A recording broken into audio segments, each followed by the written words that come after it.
Voda's battery and the boss.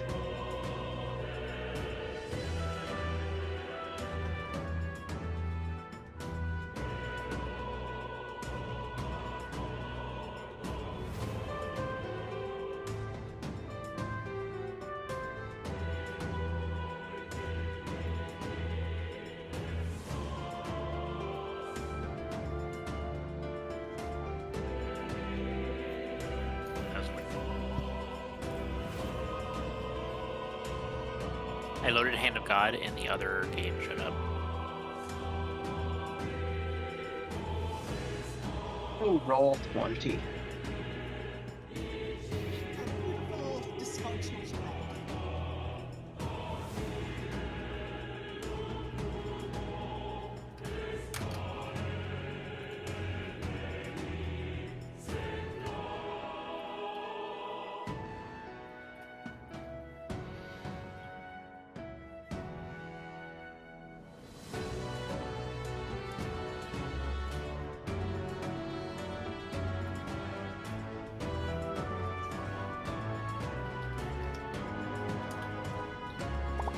Joseph Gregory in our midst.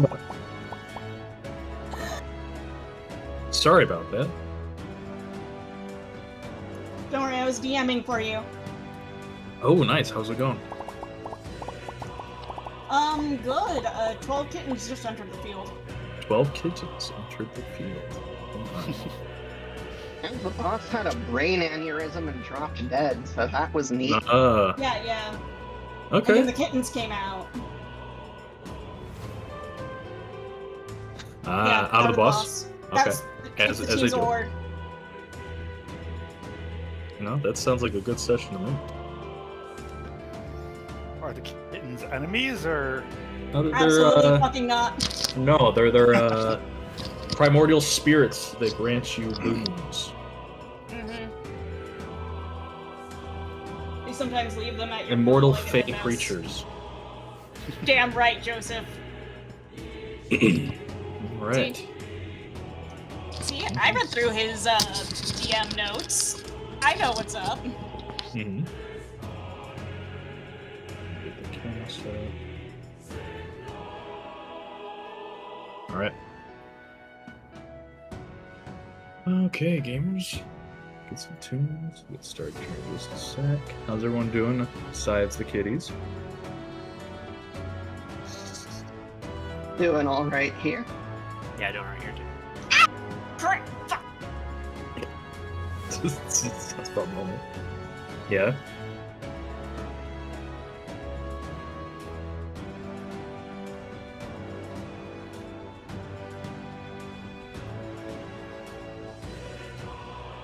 Nice.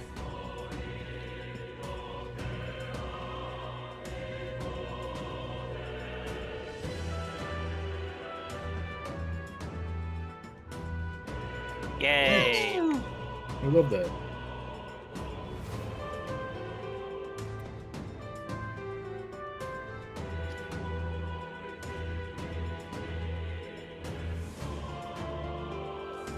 Woo! Hmm.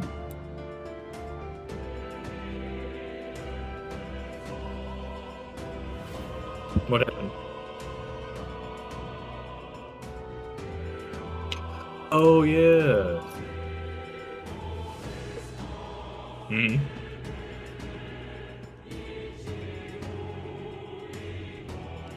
That's good. I'm not good enough with computers to use Linux.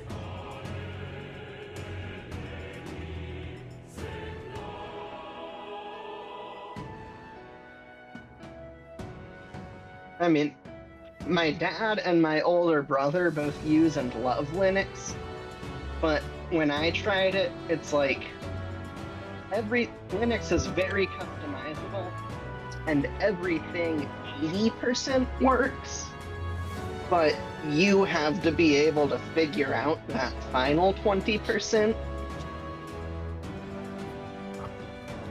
And that is just more than I care to do.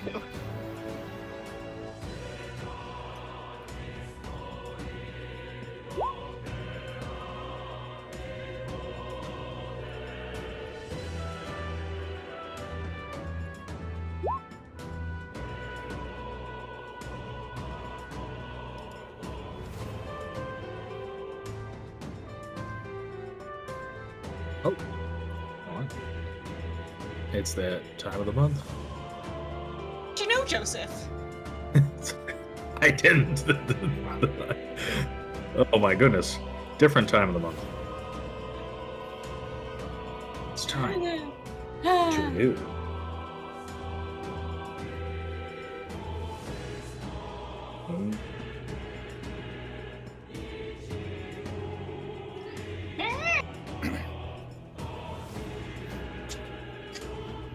Something has gone wrong? What do you mean something has gone wrong?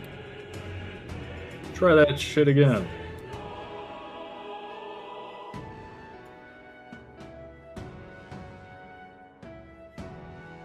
Subscribe. What do you mean something's gone wrong? What the shit?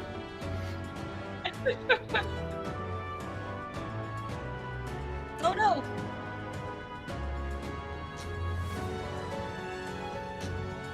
How else is Connor going to get 20 cents?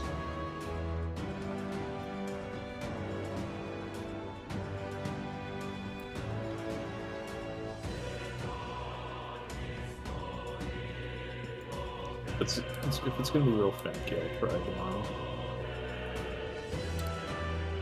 God damn it, take my Prime sub. Alright, something's good. Fuck you. Alright. Oh, wait. That's a later problem. We got a game to run. Okay, so. Need. 1 point left up for grabs.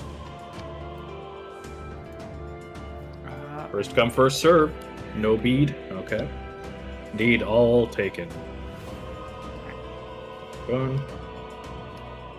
It keeps it easy for me. Alright. I mean, if I think Oscar with that- really needs it, then I don't have a particular need over anybody else. If you were there and ready, you're good. It's yours. I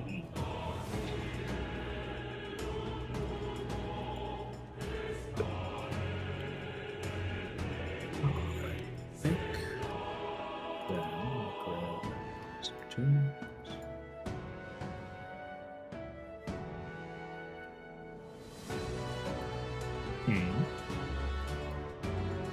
Everyone except Connor. Alright. Well, we'll be ready in just.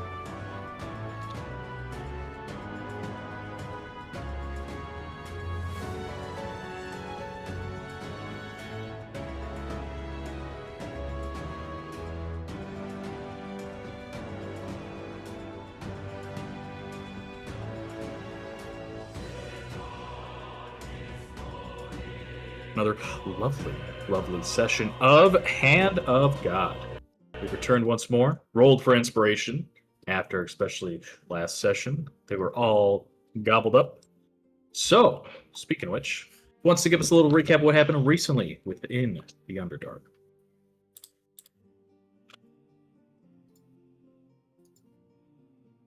Okay, so we started last session, still gathering ourselves from the lava room fight. We decided to poke around the room a bit more, and 13 called our attention to a suspicious-looking spot out in the lava. And Robin bravely and intelligently flew out over it when a fire elemental that had become the avatar of a dark god erupted out of the lava. And Robin noped all the way back out. And the whole party agreed that we did not want to mess with that thing right now, especially with Wood's religious analysis of the creature. So we decided that we had what we came for and went back to the village. Oh, the avatar was guarding some sort of chest in the lava, I believe. So we came back to the fungal village and headed across the bridge to try and figure out this whole blight situation. And now we've been fighting wood woads, infested dwarves, some myconids, and finally, something called Fungaloo the Body Taker has appeared, and I'm sure that they won't do anything horrifying.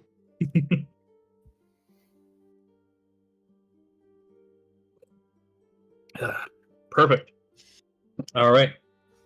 Thank you for that very well done recap. And that pretty much sets us up right looking easy.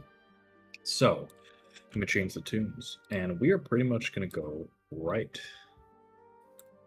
into the thick of things. So, now that you've successfully crossed the bridge and have dealt with most of these infected, twisted, plant-like creatures, this other half of this myconoid village has definitely been taken over by this evil, this rot, this corruption. The source of it all finally making itself known to you. Bursting through the large buildings to the north, most of it now are in shambles. It seems to crawl over itself, rolling vine whips in this large, almost oval, circular-like mass of plant matter and flesh. Rolls head over heels into the next building, it crumbles away.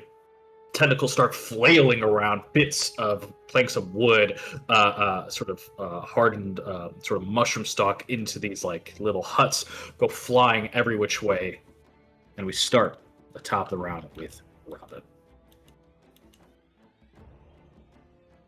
Okay, well, as much as I would love to start attacking the boss, 13 is on 9 HP and there is an enemy near her. So I am going to go ahead and bonus action steady aim to give myself advantage on this attack and shoot at the wood with my short bow. Alrighty. Lining up a shot. 26 to hit. 26. Arrow flies true, thunks into the wooden creature. 20 damage. For 20, the arrow wobbles. The creature almost falls over.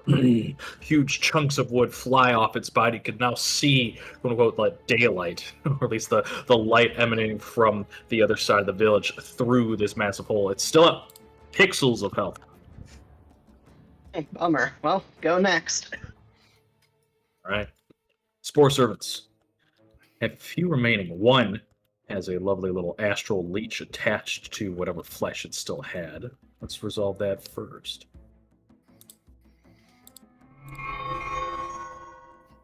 All right. If you'd be so kind as to roll me some leech damage, Voda, so you can gain some health. Forgot I even had leeches. I forgot that was a mechanic. 11 points back at you. Yeah, just a reminder. Nice. This lovely fella we got for you. Alright, creature's still up, severely wounded. Forgot to tint its icon, doesn't really matter at this point. And it just kind of lumbers, looks over at Brock and says, points past you towards this, like, almost 20-foot tall, giant fucking plant. That's like a mix of like a Venus flytrap and other sort of like man-eating plant, huge, just bulbous thing. Those tentacles flailing all about. And Brock, it will swing at you twice. First one with disadvantage. 16 goes wide. Cloak deflects. Second attack swipes right at your chest, center mass, also 16, thanks to the cloak. You're okay. Let me check the field. I have so many dead things, and I think we're set because we're near the end. All right, Brock, you're up. I'll look at Voda and be like, "Can I kill this thing?" Yeah. Right. I'm at full now. I'm looking so fresh. I don't even need to say anything. So styling. I'm just like sparkling up here. Going around. Chop. The clean cut splits the Dwergar spore servant into two pieces. Heavy thud crashes into the muddy earth. Dead. Well, you know what they say. No time like the present. As you run forward, you immediately could feel the toxic air fill. You notice that you were in a sort of quote-unquote safe zone. But now that you run through the veil, please make me a Constitution saving throw with advantage because this is poison. Does it make any difference if I already succeeded on this check? When we first did this? Yes. I'll say you're immune just to keep things simple. Okay. Just give you a little icon. Yeah, because this is like a per meeting thing, and you all dealt with it so quickly that I think you're the only one that actually needed to make a save. So All right. it's fine. It's still there, but you're attack. I'm gonna take That's it. advantage. 16. I'm gonna do a. I forgot to add this, but I'm gonna do a extra little bit. Ooh, 11 max damage. So. Oh my goodness. 29 All right, slashing well, let me and double force. check the damage here.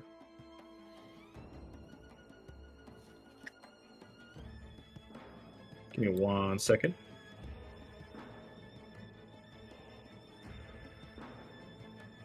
So, run forward, sword in tow, chops into this large plant creature. The blade seems to be like cutting through its sort of fleshy plant leaves. You see this sort of like almost like a semblance of meat kind of cut through. You hear this this large sort of gulping, bulbous sound. The psionic blast from the blade doesn't seem to be as effective as you hoped. So that is 16 magical slashing, only 5 psychic. 16 and then 5. And potioning, and that's it. All right, taking out the huge big gulp. This big gulp. Chug it all I have a down. question. Yes. It's not super important, but does Fungaloo currently have a body in it that we can see, or is that just the No, art? that's just the art. That's Okay. no. But you know, maybe one of you soon will be that lovely fellow being dissolved. I Wood. believe You're you, up. Brock. I'm all good. What? How much is a potion of superior healing? 8d4 plus 8. 8d4 plus 8. Okay.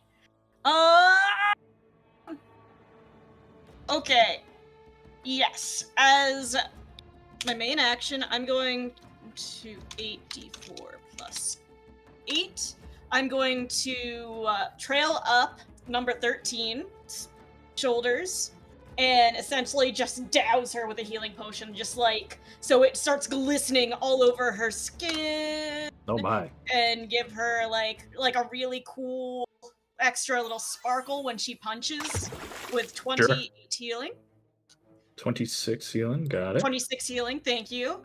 And then I, with my bonus action, I'm going to drink a potion of greater spell recovery, which is how much? Greater? Dice? 2d4 plus 2. 44 plus 4. 44 plus 4, thank you, best Wait, DM ever. Greater. Yeah. She said greater. They Yes. said. No. Greater spell restoration. Oh, Right? greater spell. Yes, definitely not that much. I was gonna say, No. 2d4 plus 2. Yeah, maybe she 2d4? used different. 2d4 plus 2, yep. It's 2d4 plus 2, yes. Thank you. Alright, 6. And that 6 will spell be, slots. that'll be my turn. Fantastic. All right. This hulking mass, this giant pod of flesh and plant material splashes around, tentacles writhing all around. You can sense this is the source, the rot, this diseased portion of the land. It will. Oh boy. Okay, let's have some fun. It is going to first loom over Brock, as one does. The DM fixes something real quick. He didn't. Got the dude. That's fine. Moving over, Brock. I think we're gonna do this first. A huge vine tentacle laps around and swings at you.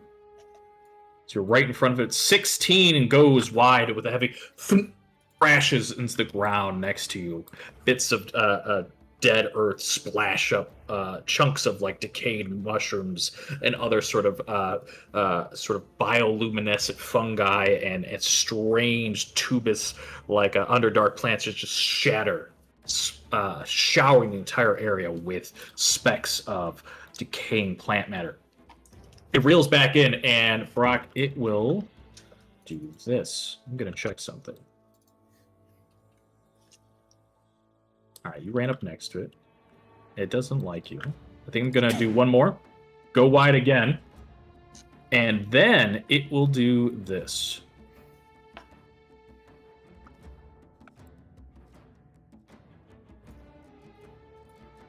Okay, I need to check something here. No, I'm gonna do a check. What if the dice decide? All right, I'm gonna be stupid right now. I'm gonna keep attacking Brock. Okay. Another whiff because of that fucking cloak. Jesus. That cloak is saving you today. And one last time. Yes, that is 4 swipes. 4 attacks. 15 goes wide. Tentacles flashing, just crashing everywhere around you. And that cloak is saving your ass right now. Oster, you're up. Oster shouts to 13, because she's the lowest on health. Would you like to have a little extra oomph, 13?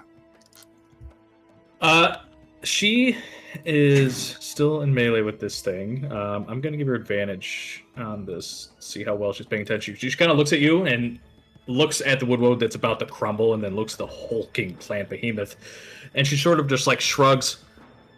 I guess. And she just keeps trying to punch the wood. I will cast Polymorph on her then. Oh, Okay. boy. To the giant ape. Become monkey. Monkey. All right, give me one moment.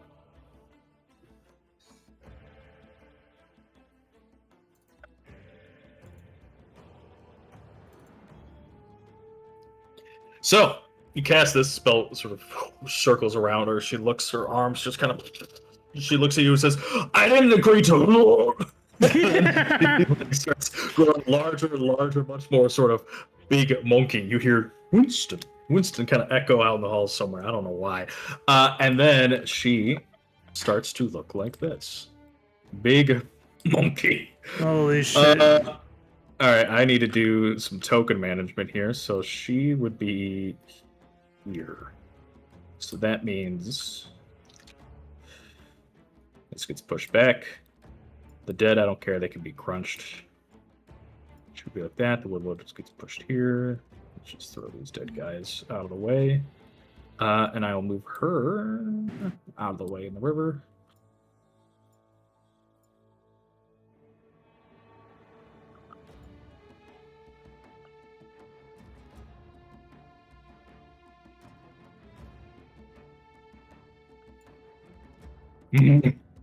She And I'm looks at you. You can't tell if it's anger or confusion.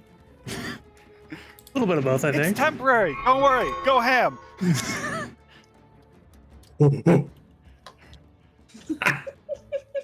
This is so goofy.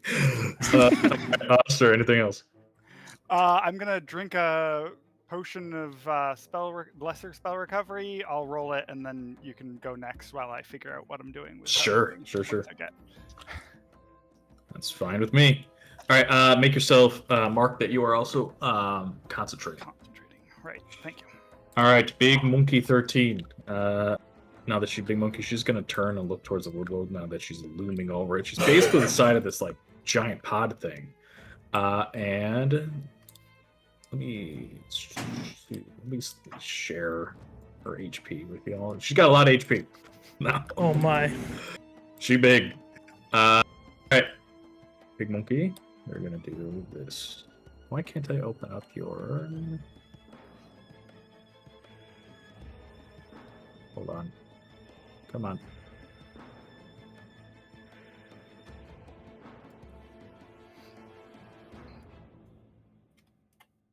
Close that. Why can't I open up the token?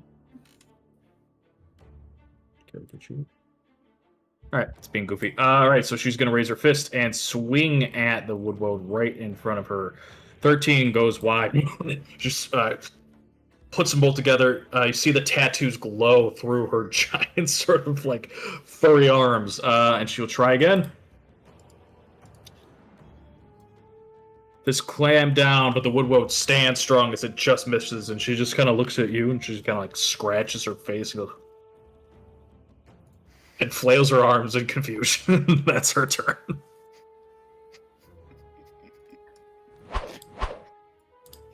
Voda. I need 13 to focus on the big thing.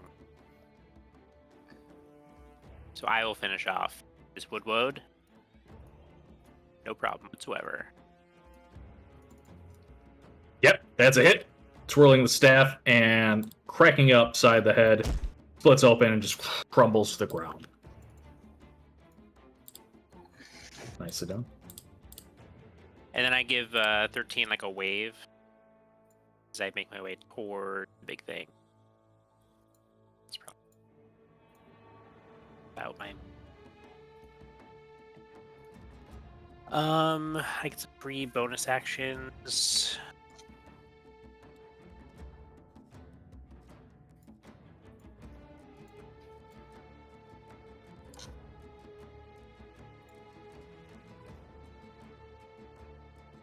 I'm good.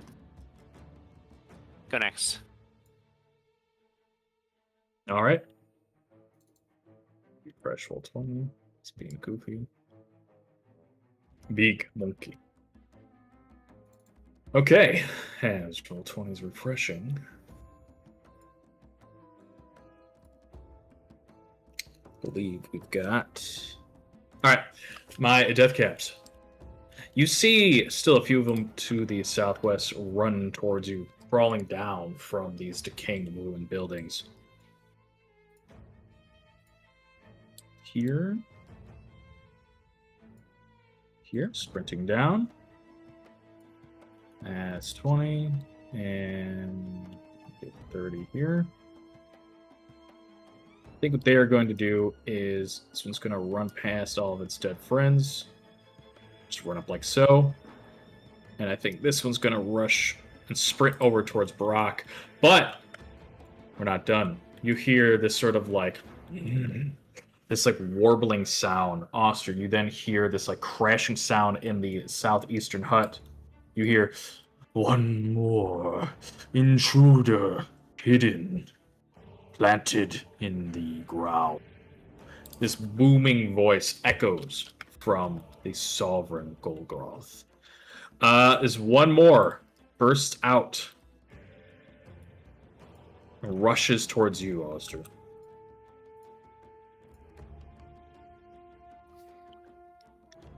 This one's in range. First punch, 22 to get you. Youch. Yep. 14 bludgeoning, 8 poison.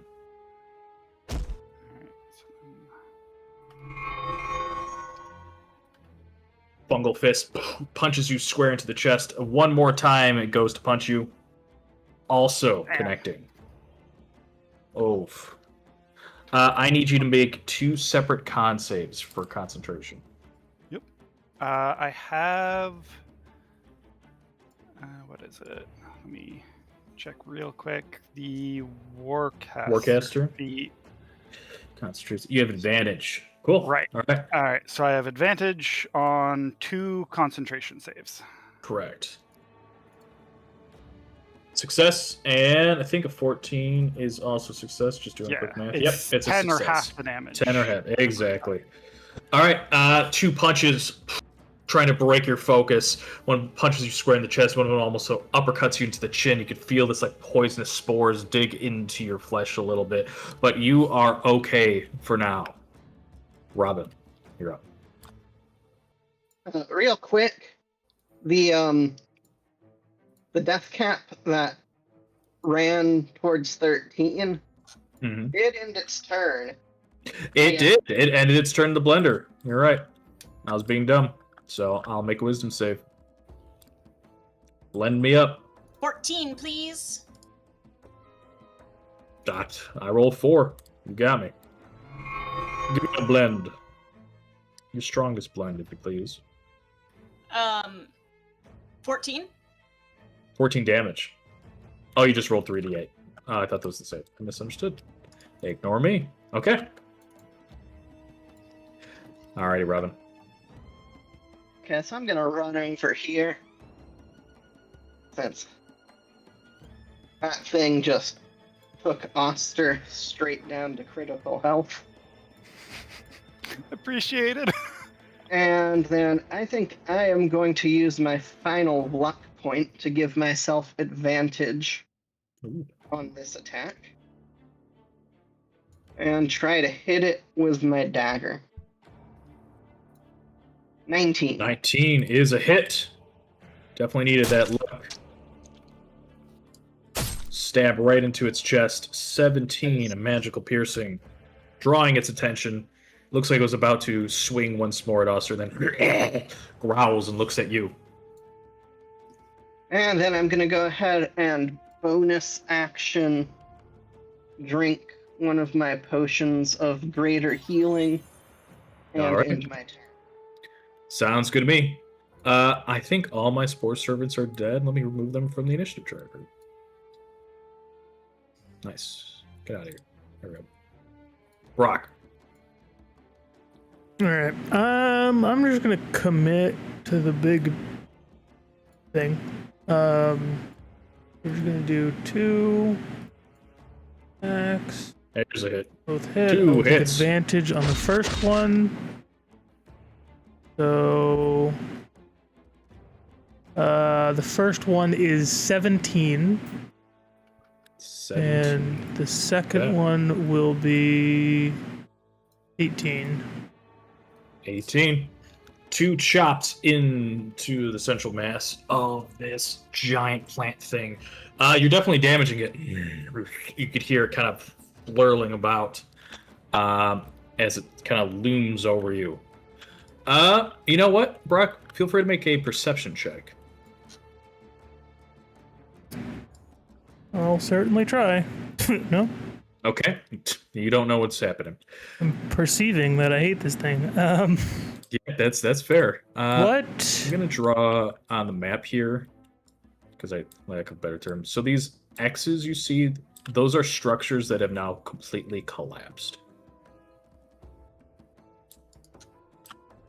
Whether that's important or not. Okay. So I would like to. What's the? Does this thing have reach? Look Can at it. Can I, yes. You got a perception of Yes. 7. You did roll a perception. I'm not gonna say anything. I'm just gonna say, look at the art. Okay, I'm gonna take a wild guess and say that's a yes. I'm gonna try a step here, Okay. and assuming nothing happens. Nothing happens. Nothing happens. I am going to use my bonus action. Well, actually, I guess it's technically free. So I don't know what I'm doing. So bonus action. I am going to. I think I'm gonna do this. Don't really linger. I'm gonna do this. I'm going to Misty Step, using my special Misty Step, Ooh. and passing through both of them to do 2d10 fire and setting them ablaze. Oh, 13 look fire. At this. Oh my goodness. Setting them on fire. So that is fire damage. They don't like that. The Myconoid that you run through, turning to basically a ball of fire, takes 26 points of fire damage and is set on fire.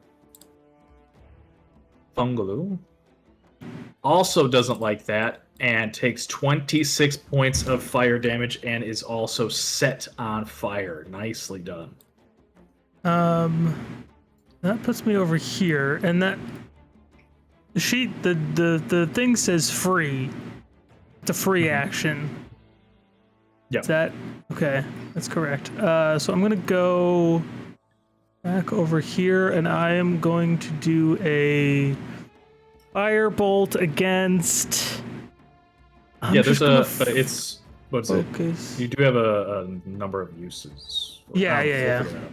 I got that marked off. I'm gonna do a action. We might make that into a bonus action, but we'll do that later. It's fine. We can do that maybe after the fight for balance wise. I'm gonna do a firebolt against the mushroom man next to Sure. me. Yep. Oh, You're not adjacent, so that goes wide. That's it. Go next.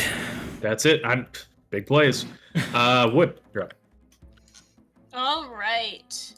As a bonus action, Wood is going to scooch other Wood to be about here.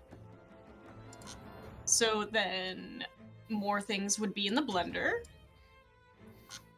And then real Wood is going to scamper in a panic saying, I need everyone to stay alive! And I am going to give kitty kisses to our beautiful magic man.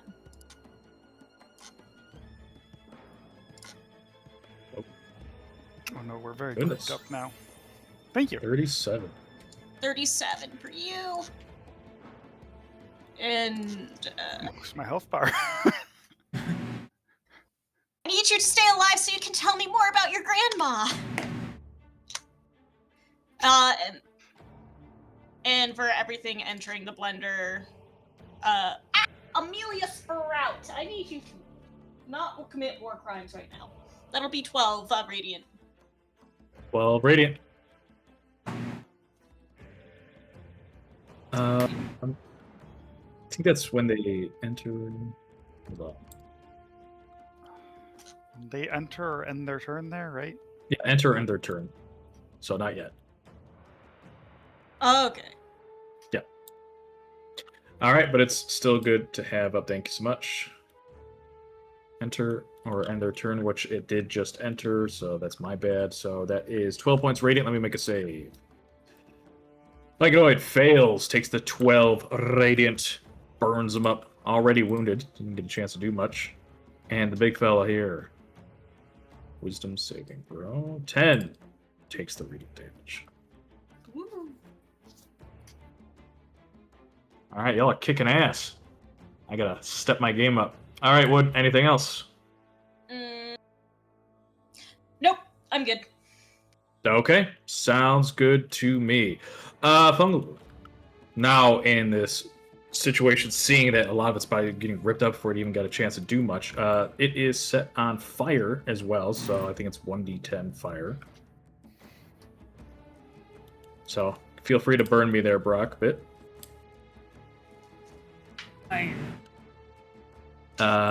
For 9, which is 18. God Let's damn. go. This is definitely not the fight for them. It is severely damaged, almost wounded, technically, close to it. Now it will move, and you see it, Rock, as it's looming in this like broken building.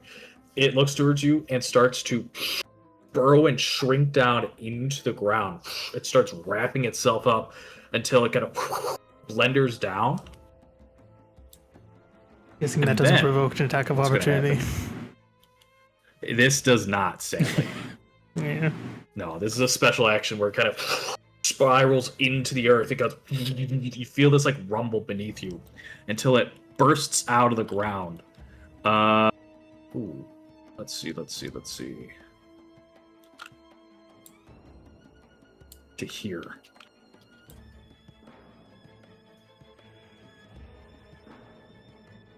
It's gonna burst out there. And then what it's going to do is that as you all are on the bridge, having some distance away, it will attempt this. First, it's going to look at 13, who's huge right now. I think what it will do is use its Vine Whip at 13. First slash is going to connect. Hits them. 18 slashing, 7 acid. 13's a little too big right now, so it is grappled for the moment, but it's other things it might try to do won't work. 18 and then 7 acid. And it's basically at this point just whipping all around. Also, while it burrowed, the mud and everything else below the ground just washed over Fungaloo, so it is not on fire anymore. Another vine swipe. That's going to hit. It's just a flurry of swipes all at Big Monkey 13. So this is just going to be a shit ton of damage just coming in. That's 26. But she's tanking it for you. 29.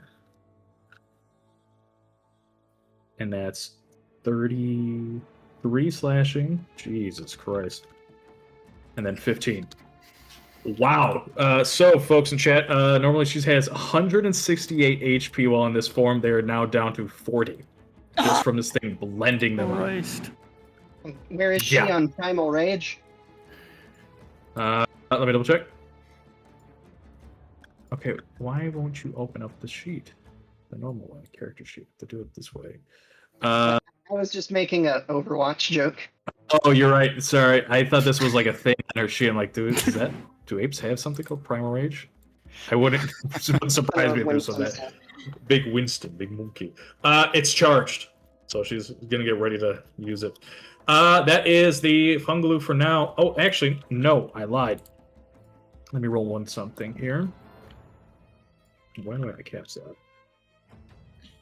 3. Okay, nothing happens yet. Now, Auster. I'm going to action cast my... Actually, let me give myself advantage before I click the button for the rolls. I'm going to cast Scorching Ray, all 3 aimed at this guy right next to me. Yep. That is done. Oh, wait, never mind. You have Warcaster. Excuse me. Right. I'll have to remember that. Yeah, Point blank. tried to build him actually pretty effectively. Oh, damn. Only 1 hit, I'm guessing? I'm guessing the 14. Yeah. 14, not enough. All 1 right. hits, though. 10, so 20 points of damage. Still, fire is very effective, burning them. Growls at you. Then I'm going to also drink a health potion. And I think not risking the attack of opportunity is probably the smarter move where I currently am. Because it could just catch up. So I'll drink a potion, I'll roll the number, you can go next. Sounds good to me. 13, big monkey form. She is pinned down by the Myconid next to her.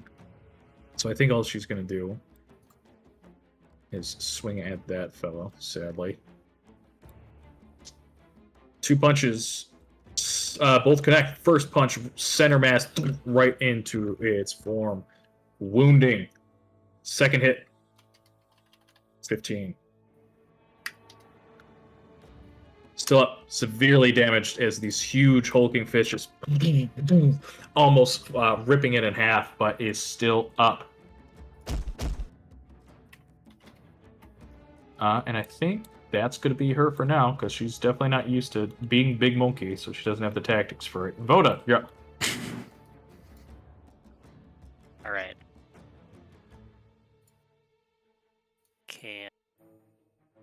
It's all right. I'm gonna do big boots. Mhm.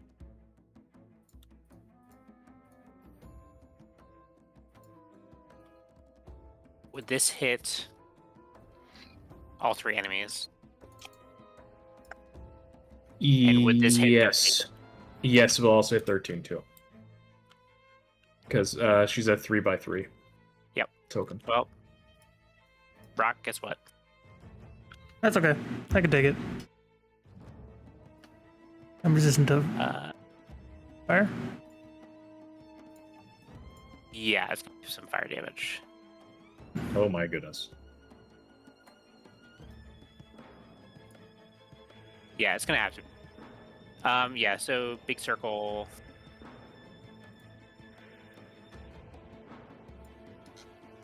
Right there. Yeah, right there. Okay. Wow. All right. Just a torrent of fire. I do some Okay, sick nice. hand signs. Mhm. Yell out the attack name as I do it. Yeah. What is it? Let's hear it. Oh, I don't. I spoke before I come up with it. That's okay. Okay, so I do need to expend some focus points, so I will do that. And then, yeah, they make dex saves. I roll 2 for the big villain because I mean 22. it's not going to be moving that fast. The Myconoids, 14 and a Those 16. both succeed. Succeed. Oof. It'll be 16 fire damage. Is this an all or nothing? Or not a No. failed half damage? Good. Okay. They're on Yeah. a So they necessity. still take 16. The one closest to 13 crumbles, even though they dodge out of the way. They're set ablaze and just smolder into a pile of burnt plant matter. I only Disgusting. took It 4 smells damage. horrible. 4 damage. Okay. Only 4? Wow. Yeah. Half and then Resistant half. to fire or something? Yeah. Oh, that's right. Oh, shit. Mhm. Got that new thing. Yeah, I'm just gonna do so many like fireballs centered on Brock going forward. I welcome it. Oh boy. You're gonna be very good for some sort of fire themed thing. I don't know. All right. Imagine if Brock and Pseudolora met. Oh my. Oh yeah. God. Got to role play both sides for that. All right, Voda. Anything else? Go to Mike Notes. So the one that's currently on fire. Can you roll me that, Brock? Because it's not going to waste a turn patting itself off. 7, which is enough, which is 14. It crumbles. It's dead. Let's go. Damn. This fight's too easy. That's all right. Sometimes you need to have a win against a big, giant plant monster. The bridge. I still have one of the Myconoids here, and now that it's wounded and angry, and the DM remembers it has other abilities it could do, it will first punch at Robin, because I said it was going to. Goes wide, punches at Robin again, goes wide, and this time it lowers its head, and soft sort of bluish purplish light sort of shakes off the top of this giant sort of mushroomy head. This creature that's roughly the size of actually like Brock, so only maybe like 3.5, 4 feet tall, pretty squat, lowers its head and shakes and vibrates. And I need you, Robin, to please make me a wisdom saving throw. Okey-dokey. Which shouldn't that have is happened. Failure. No, I don't. Okay. Your eyes grow heavy. You And I feel don't. sleep take over until, with a heavy thunk, you fall down. And since you're on top of the bridge and the DM's feeling extra spicy, can you please roll me a Oh. D2? Hold on. Does No, he because I fall choose into not the to river? save. Oh, what's Uh, this? Guarded mind. If you fail in intelligence or wisdom, so that you can. Oh wow. Okay. Oh, yeah. Fuck me. I damn. didn't know you had that. Nicely That's done. crazy. What? Oh, Wow. yeah. All right. You guys are good. This is good. These. So Yeah, I took You this feel your eyes- because go of the fight. I Yeah. took this because of the fight where Voda got mind controlled. Give Yeah. that whole thing. good call. Robin said, "Fuck you." Yeah, you did. You feel the bags, you feel it wash over you. And I guess with this, fuck you resist it, and the creature just like, and it just sort of growls at you, getting ready to pounce. That's its turn. That it failed successfully. Speaking of which, Robin, you're up. That's a cool feat. That is a very cool feat. Shit. Okay, so I'm gonna bonus action steady aim Uh-huh. and then swing at this guy with my dagger. Yeah. Right between the eyes. 16 damage. 16 pixels of health. It rolls its head slightly to the side as you gouge out the side of its like plant eye. It growls loudly. Bits of like fungusy yellowish mold fall to the ground and dissolve. Is my action, bonus action, and movement, so go next. Go next, Brock. You're up. This is not. Okay. We're just gonna fucking charge the hell in. I'm gonna go here. Okay. To try to pull it into different directions. And then I'm just gonna attack. Okay. Actually, I take that back. I am going to bonus action first and firebolt it. Okay. 19. Hits. 12, so not 24. Not 12. No, so not- oh yeah, so it's adding 18. weapon mastery. So Okay. just 9. I'll see I'm if I not can giving figure weapon out how mastery, to. sadly. I'll take the 9, so 18. Um, Officially a wounding Fungaloo. Now I'm gonna move. Now I'm gonna attack. Twice. That's it. Hitting 1, I'll take advantage. Second one goes wide. 16 of these different 16 magical 16s. slashing. Yeah, 16. And grazing for 5. And that's it. Okay. Wow. Kicking ass and taking names. Wood, you're up. Joseph, I have a question for you. Sure. In my backpack, I have some oil, Yes. and I was wondering if are these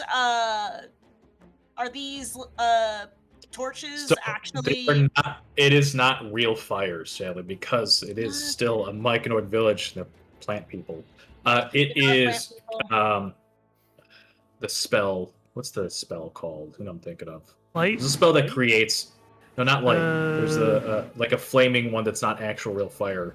God, I can't remember. It's like I think it's a fairy cantrip. fire? No. No. It might just be like create flame or something like that. Yeah, there's I can't remember right now. But the point is that it's technically magical fire to functions the same way, but it doesn't actually create any heat or is actual fire. So Okay. That is more than fair. Okay. So, wood is still going to... Okay, if I were over here, would I be within 20 feet? Whoop. Okay. Wood's still going to scamper to the other side of the bridge. We're going to zoom. And Wood would like to try to throw a container of oil onto our big man here. Okay. What would you like me to roll to try that? all right, so you're chucking the oil. Why don't you roll me a d20 plus your strength modifier? Plus my strength modifier, which is probably... I think it might actually be in the negative. We'll see! Strength modifier! Yeah, because you're basically chucking a thing of oil. It's not something you're really proficient in doing because it's just I got using an your nat strength. 20! Oh my With god. a natural 20, Baba Booey, Baba Booey. God damn, you all. I built this guy, this custom thing that's able to do all this crazy shit. You're all okay. Continue. You hit it. Wow. Okay. So you douse it in oil. It's now Mhm. drenched. Okay. And would you call that an action or a bonus action? You know what? Roll me a What d2. Roll me a d2. do you want? Rolling a 1d2. One. It was a full action. Beautiful. That's not a 1d2. It's a 1s2. Oh, that is not a d2. Roll me a Oh. d2. One d2, please. 1d2. This time it's the number 2. It's the Okay, it was the same result. So same result. it was a full action. Woo! Alrighty. Then I am going to proceed to Do this instead of the blood. Alright. Who needs healing? 13 does. Oh boy. Okay. Well, Wait, no, They're- actually, it's, Right, that's polymorphed. they are polymorphed. That's temp Okay. HP. Yeah. Good call. So instead, I will just use my bonus action to scooch other wood ahead. So then our lovely doused creature will get radiant damage. Okay. Because it's Fine, now that's just re-entering. Oh, that's not a. I need to roll an additional 2d.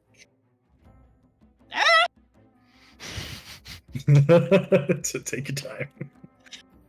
That'll be 9 radiant damage, and then Wood will shout, "It's greasy like a pig!" What is your spell save DC? 15. 15 meets it beats it, so I'll take half, so 4. Yeah, I showed him real good. All right, and since you rolled a crit, I'm gonna say it is going to be greasy for the rest of the fight, no matter what it tries to do. Ooh, Joseph. Thank you. Oh my! All right, so speaking of which, Fungaloo starts their turn in the blender. Either when they enter it or ends their turn, so that doesn't proc again. My plans have been changing. This creature's smart enough to use its terrain to the best of its ability. And it is also very hungry. Okay. I'm going to do a quick thing here to help me decide my tactics. 16, okay. It will do this. Brock rushing it. This creature looms over, sees that Brock's been hacking it to pieces. Looms over the piles of bodies everywhere around it. And it will first do this. It reaches out a tentacle and splashes it down, not at you, Brock, but next to you, and pulls in one of these dead myconoids into its gut. And then you hear this like sickening crunch, and as a plume of spores just drip down. It is going to regain 15 points back to it. And after it has consumed this thing, it will start to spiral in, breaking the entire building, whatever remains into it. It drowns down into the ground. And don't mind me. Oh, will it start to invade? Yeah, in this instance it would. Okay, here we go. Bursting out of the building to the east, explodes outward, showering it. The village starts freaking out. You see the northern section, you hear, "The blight has entered my sanctum." Voice billows out. You start to see some of the myconoids grab weapons and things. This thing seems in desperation, spirals out. And looks towards the group. Ease your prey. A lash over at Oster. Finally, 23. This time 16 slashing, 4 acid as a tentacle wraps around your waist. And with my last thing I'm able to do, I am going to... What's my distance to you? You're actually pretty fucking close. Okay, escape is DC 15. Okay. Yeah. I'm going to do this.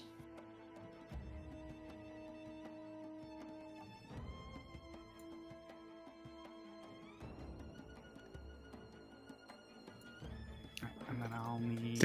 Oh, you are lucky. It wraps around you, so you're not restrained, luckily, so you're flailing around. This other tentacle tries to, like a shorter one, looks almost like a hook, tries to grab your back. But with a 16, that is a miss. Still have your concentration up. And as you can see, it's like opening its maw, trying to consume you. That is the body taker. Oster, you are currently grappled. It said also restrain until the grapple ends. Target is restrained, so I can't do anything other than try and break free right now, right? Correct. So I should have had advantage, but I'm going to phrase that in this instance that you are restrained for mechanical terms, but for it trying to hook you, we'll say it just rolls normally. Okay. Yeah, because I don't want to go back on that. Yeah, so you are grappled and restrained, so you are obviously can't move. You have the restrained conditions, which let me post those for you now. If you want to break free, you could use either athletics or acrobatics or some other way to do it. But remember, while you are restrained, that is not a fun time. Right, I pretty much can't do anything. Speed 0, you have attacks against you have advantage. Your attack rolls have disadvantage. You have disadvantage on dex saving throws. Dex save. Throws. Yes. This isn't a save if I do an acrobatics. Because correct, it is not a save. It just costs a full action to try to wriggle out of it.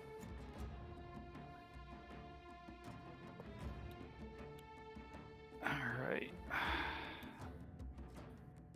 Dex save. Okay. But I can make attacks, but they'd be at disadvantage. Correct. Have I think I already used my free Misty Step. Yes, I did, but I can still cast it with spell slots. I think. Would that be able to get me out of this? Misty Step? Yeah, it would. Yeah, that's why I always do an asterisk that like Misty Step or some other weird ways of getting out of stuff. Yeah. All right, my last level 2 spell slot. I'm running low. So that's my bonus action. I will Misty Step. And I'm going to go to 30 feet. So I'm going to just go to the other end of the bridge. Okay. And then I'm probably... That was a leveled spell slot, which means I can't cast another leveled spell. I can do a second bonus action using my action, right? Yes, you could use your main action to do a bonus action stuff. That's correct. All right, then I think I am going to...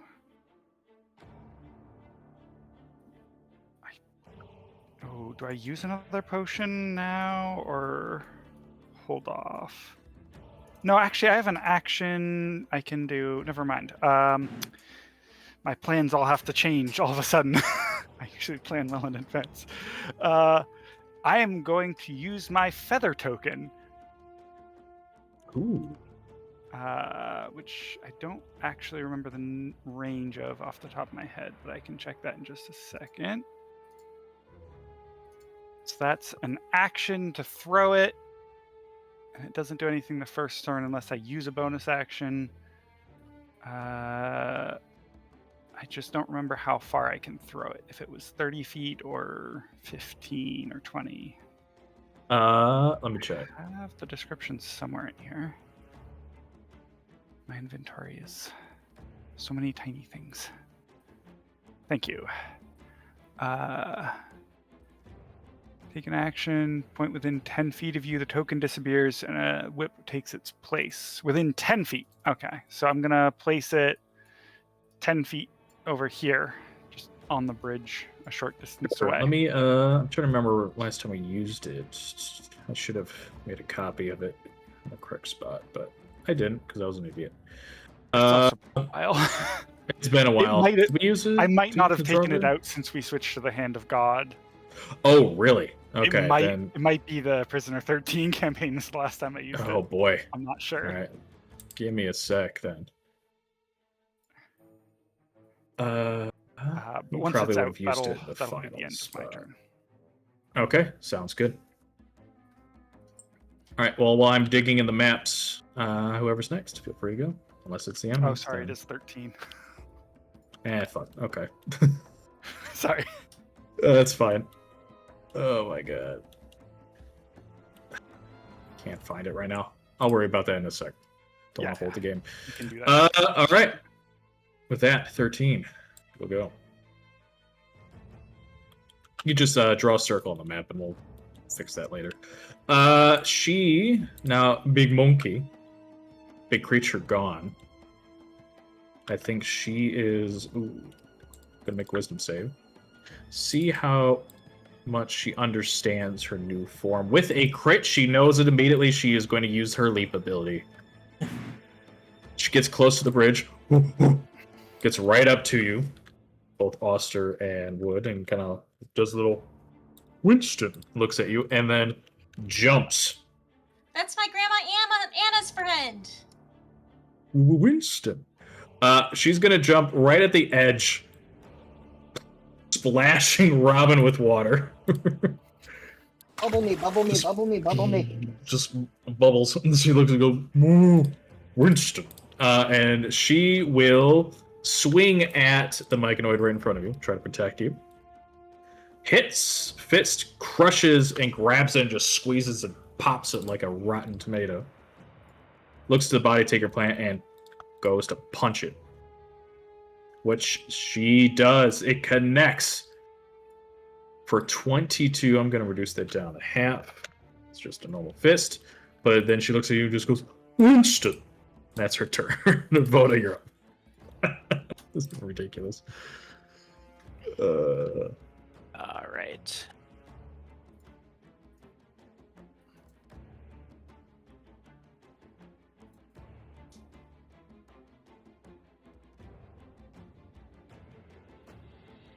All right.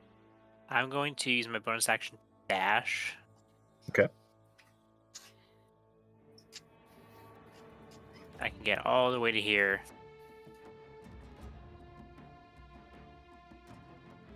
Let's see.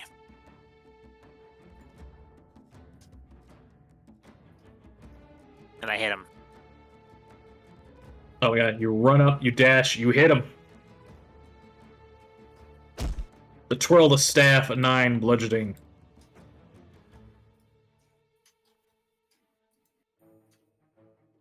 You know what? Actually, it's plus 6 force. 6 force, okay. I didn't update my two-handed quarterstaff attack when I No should. problem. And another 6 force. And I'll hit him again. Another swing the staff, twirling around, cracks, hits one of the vines, flailing about. And let's see that damage. 13. Plus 3. 16 total. This thing is definitely looking beat up now. It's on the ropes, and then it kind of like shifts its form towards you, Voda. Awesome. I gesture to these kids to like flee immediately. They look at you and they just start scurrying away. Some of the Myconoids Yeah, like kind of stand by, but most of the little ones definitely sprint away from you. Fantastic. Okay. Go next. That one's dead. Let me double check my field of battle here. None of them remain. They're all dead. Nicely done. Robin. Okay, so how flammable do its surroundings look? Say that again? How flammable do the do Fungaloo's surroundings look? Like if I light it on fire, how likely is the fire Let me to spread? see. He is right by the water, but he is permanently now covered in oil thanks to that throw. So let's do this. High numbers are good. No, because it's right by the water embankment, it's kind of now covered in water, especially since 13 splashed the entire building. So, it looks like it won't spread. Hmm. I guess I'm just gonna steady aim then. And try and shoot it with my bow. Sure. 15. And sadly, if 15 is not enough, there's still bits of the building structure. It flails a tentacle, and as the arrow flies into the air towards this hulking mass, the arrow thunks into a chunk of flying bit of wood and kind of and twirls into the ground, catching it. Okay, well, go next. Go next. Brock, you're up. All right, I will use my. You said that you can use a thing that is a bonus action as an action. Yeah, I'll allow it. I'm not going to be too much of picky about it. Okay. So I'm going to use my bonus action to psi-powered leap. I'm going to move 60 feet here.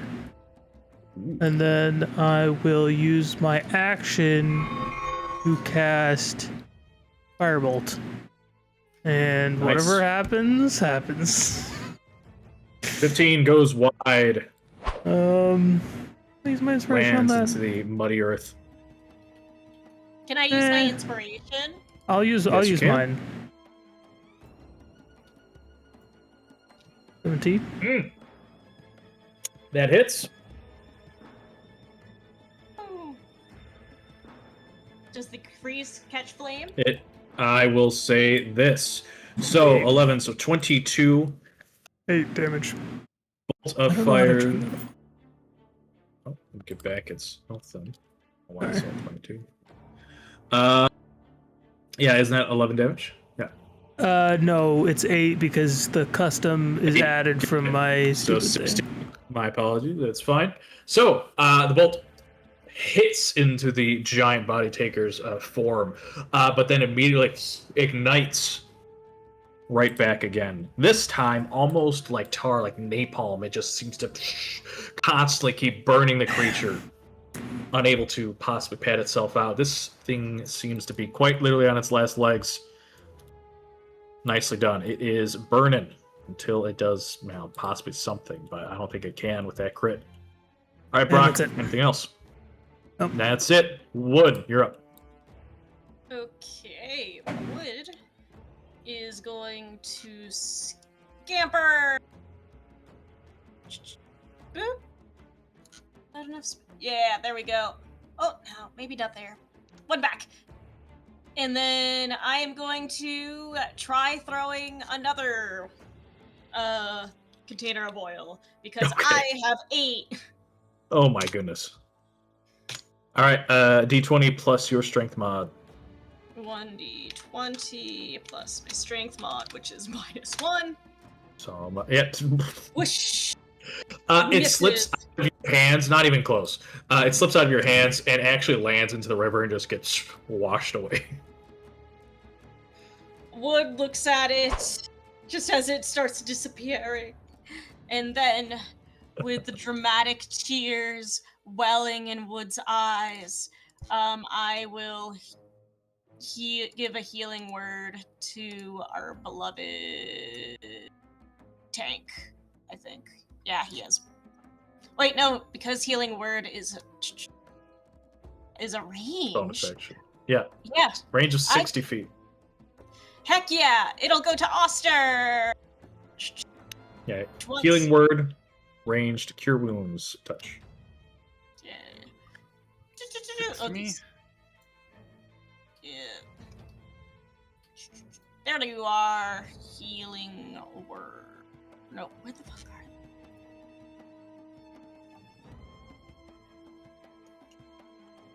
You know what? We can just control F. Healing. There you are. Okay. Oster, you get 9. That was 9. And that's my turn. All right. Fungaloo, here you go. Bungaloo is set ablaze. Please roll me 1d10. I guess it could be either Wood or Brock. I don't really care because it's a team wanna do effort it? with the two of you. Rokita, you got the nat Okay. 20. 1d10. It's a 9. Nice. 18 points of fire. Jesus Christ. All right. So it's going to use one action to reel the dead Myconoid into its gullet and consume it immediately. 12 back, so it's still at a deficit. That's gone. One action. It's hungry. And I did say Voda, so a vine lashes out towards Voda. There we go. That's the good stuff. 24 to hit, 19 slashing, 10 acid. Ouch. Grapples around you. And now, since you are point blank, I don't even need to reel you in. It lowers its head and tries to engulf you.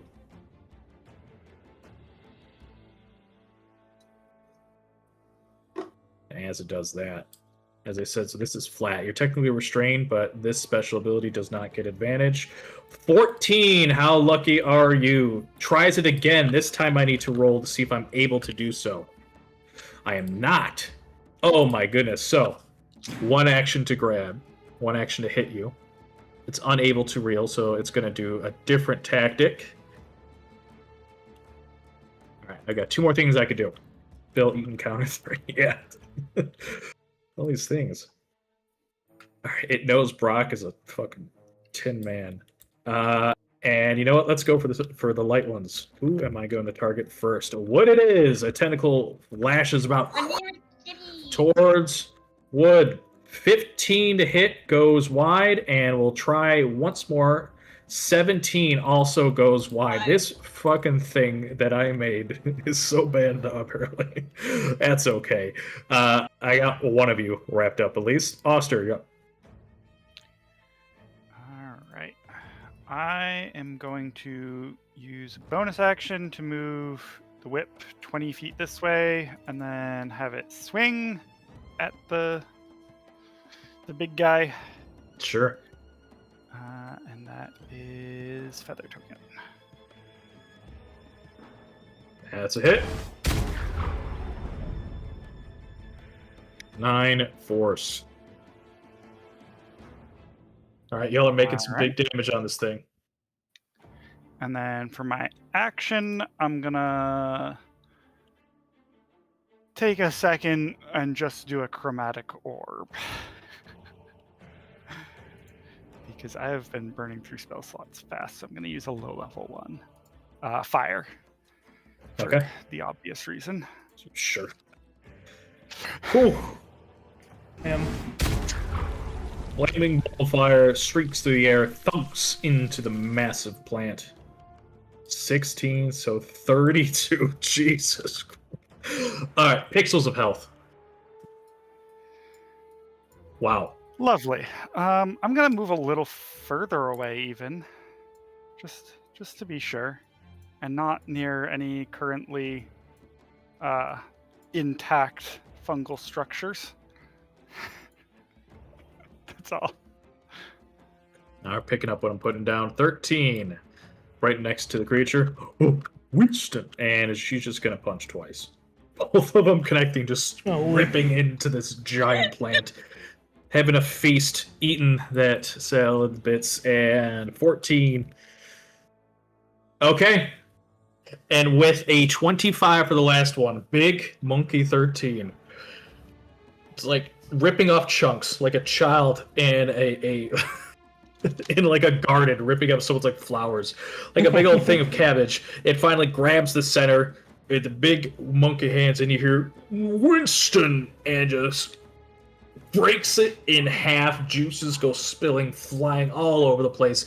We'll say it coats this giant monkey 13, which shrinks her back down, dealing all this acid damage, washing over her. But finally, with this thing split in half, you just see this like little core, this like tiny little wriggling worm that just like snaps at you, and then She looks at it and just backhands it, and it pops with 1 HP. Adventurers, you have survived. Nicely done. You've defeated the Blight. All of the Myconoid villagers run around, and you hear, thank you, thank you, thank you. All these like little tiny voices that echo into the backs of your mind. Booming over all of them, you all hear, congratulations. You have defeated the Blight, the terror, the looming hunger. When you have a moment, come, address yourselves to this true form, this sovereign. Nicely done.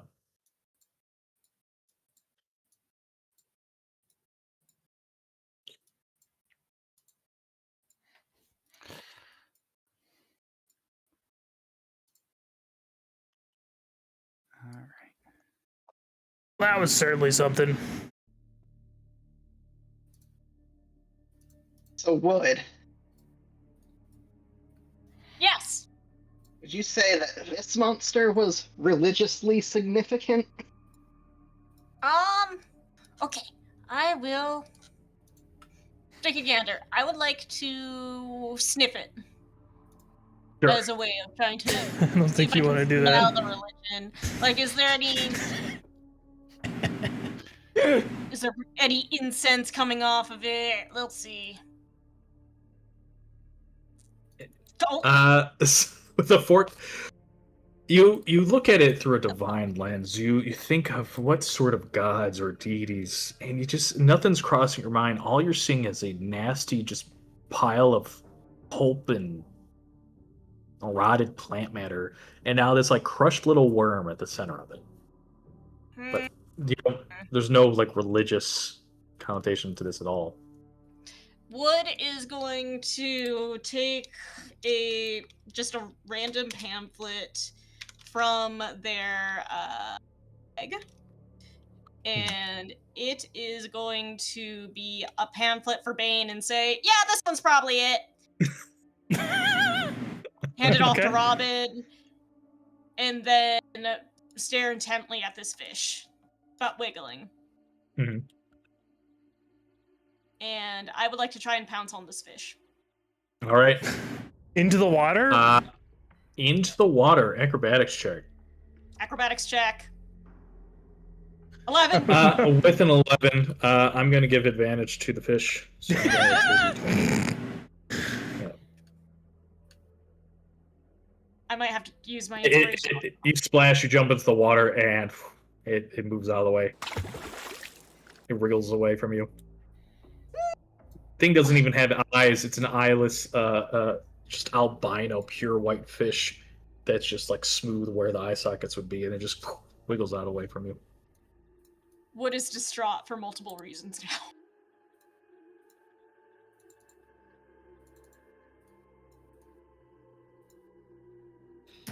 All right. So at this point, Sovereign Golgroth again issues you to come closer to present yourselves to this one's form. And I think as we're getting settled to do that, that's where we'll cut for a little short rest. Chat, we'll be back in just a moment as we take a little break, getting set up for the second half of our session.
moments after the destruction, at least as far as you know, of the body taker plant, this thing, this fungaloo, as it's called.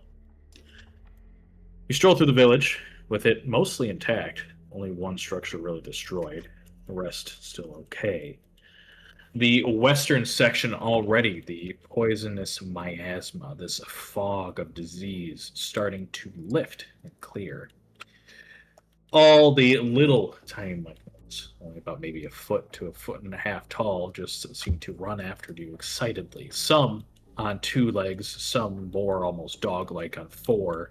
Most of the other adult myconoids standing on 2 feet, ranging from sizes of being almost dwarf-like to some elongated to like 6.5 feet tall, twiggy kind of things, each as unique as the next.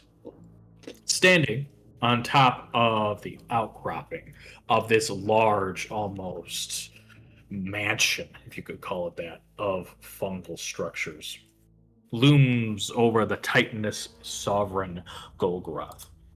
It looks at you, no eyes present, of course, but you could tell its eyes hidden stare at you. It speaks through the spores circling around you. Its body shakes and quakes as it says, "You have done what you have promised. You," and sort of raises up its large staff and points it towards Rock, "have found a secret, a blessing, a boon in the Badlands of these fields of magma. Wise of you to do so. But I am not sovereign without giving gifts when due." It raises up its hands, and the 2 guardian myconoids, these about 6.5 foot tall, covered in sharpened, almost like spores that curl out into spikes and thorns, each one having a normal sort of arm, the other elongated into like almost like a crab claw pincer. They start grabbing a few things. "Things taken, left from previous adventurers. Things of no use to us, but useful to you." They walk over and hand a battered but intact wooden chest. Plops down to the ground. "Also, something ancient, something precious, something this one has found many, many, many cycles ago. Small, but useful, tucked within," and it points to the chest.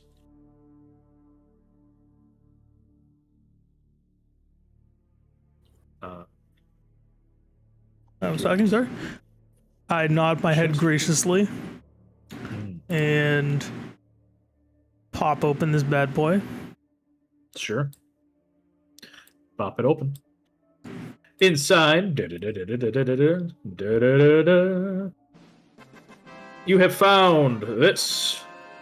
Some gold, some gems, all together worth 3,200 GP. You have found a total of 3x potions of superior healing. You have found 1x potion of greater spell recovery. You have found. Let's see what else. Yes, you found this. So tucked into this like large chest, you also have found. What's it? Here it is. So as I said, it's about maybe like a 2.5 foot long chest, at least a 1.5 wide. So a big old wooden chest kind of thunks to the ground, filled with gold, some gems. You also have found this, a magical morning star tucked underneath, ready to be used. And last but not least, underneath everything else, you found two things. One, a small, like leathered pouch that you could already tell because the bag's very sort of like thin and like decaying, as if it's been eaten away over from time, and it's like delicately placed. Something that looks to be almost like ring shaped. It's pretty obvious. And then next to that are these two somewhat elongated like glass vials, these like tubes that you can see just barely inside. That there seems to be something emanating a little bit of this like fiery light. There's two of those in these tubes.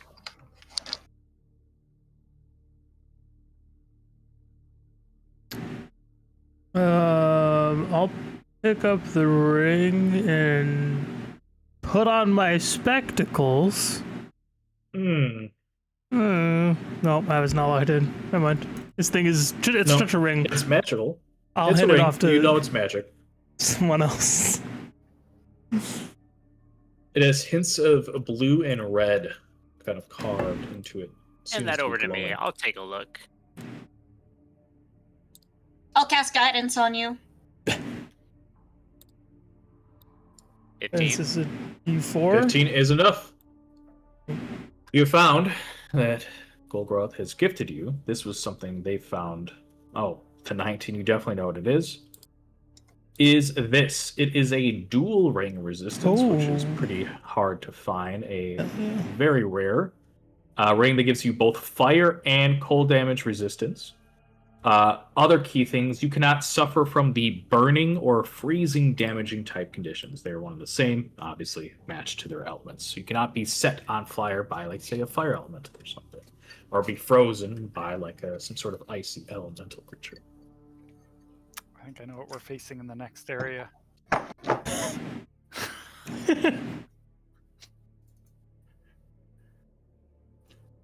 Nice. I relay that to the group. Who wants it? I mean, I feel like that's. Are you resistant to fire and ice, ember ice? I'm resistant to cold. The rest would be bonuses to me. I'm resistant to fire, and the rest would be bonuses to me. So. Yeah, I would imagine someone who's not resistant to either. Yeah. Want to optimize the bonuses. Who takes the next most hits? The rest of us all are trying hard to avoid getting hit. Yeah. I've already got an elemental resistance. It's not one of those, so it's not less effective for me. But if we want to like spread the resistances around more, I'd be fine with that. I don't know.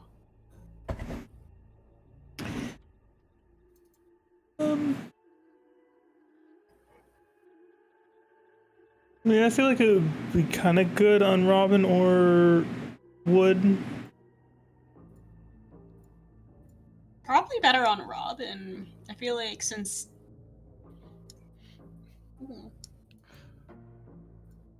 What's Robin's This AC? must be infuriating, Joe. We're Like, deciding cool on thing, where and we're all these. Like, no, you have it. No, you take it. No, you take it. It's not. Not at all. I'm happy you all are being typed. We're min-maxing. All right. Well, until someone else says they want it, I put it on. It doesn't do anything. My AC is 18 with the spell guard shield, and I think 16 without.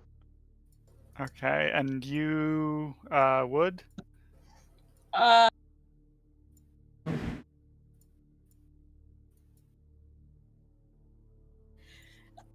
was too busy doing important stuff on the map. I mean, if you just click on your character icon, it should show you what it currently is, as long as it's set up correctly.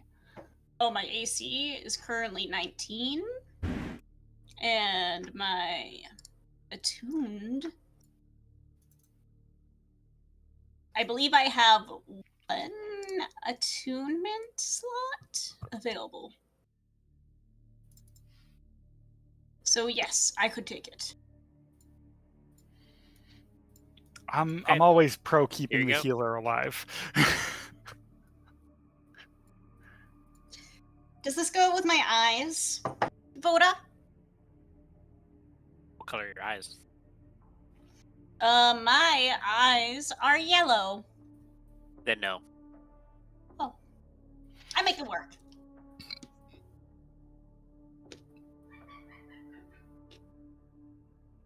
Good news, Jenny. It is something that shouldn't be in the chest. So this is what happens as you're finishing up, and you notice that where he threw that chest down, it kind of cracked and kind of tumbled over. The myconoids are finishing cleaning up because it's on this like giant stone, like something like magical disc, and they start grabbing the chest and moving backwards. One of the sort of myconoid guards trips over and thunks into a nearby pile of this like tall, almost 3 foot tall grass. Stopping this like thunks. Sovereign looms over and then looks at you all.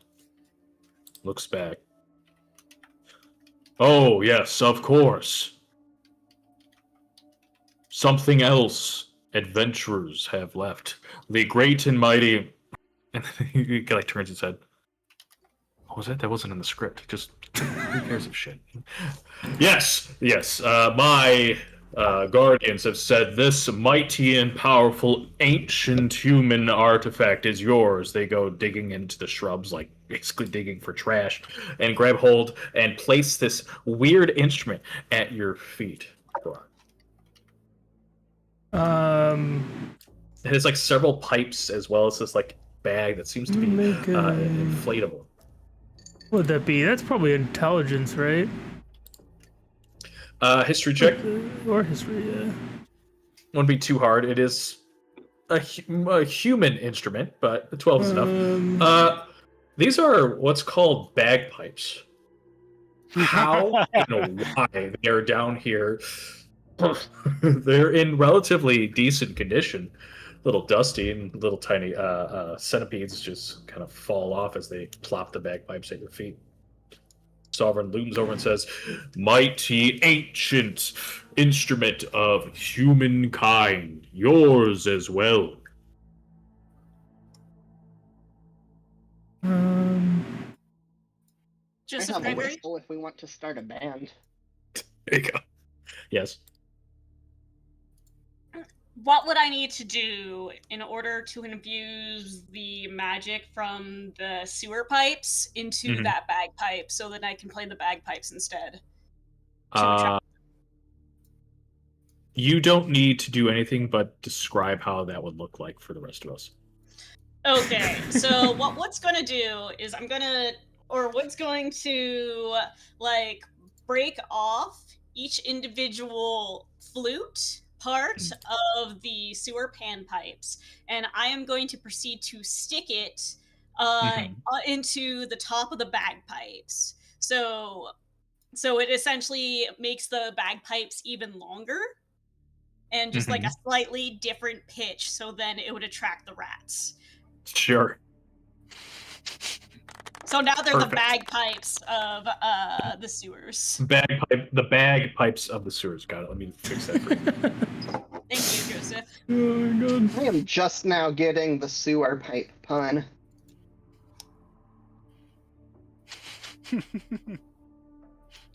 Pipes of the sewers. Yeah, that's good. Yeah. I think I might be missing something. That's okay. Pipes. My brains. The pipes, yeah. The bagpipes. No, Bagpipes pipes. don't happen to say Raza anywhere on them, do I they? get it. What was that? The bagpipes don't happen to say Raza anywhere on them, do they? Did Raza survive? Come in. Raza didn't die. He just quit adventuring because his party committed so many war crimes. Incredibly I'll leave valid. one up to you. I'm trying to remember Raza. Something. It was a dwarven place that we were entering. It was like the Sunday night ones, or no, the Sunday night. Oh, was, okay. I think the one with was the Minotaur, Atlas? was Hephaestus. Oh no.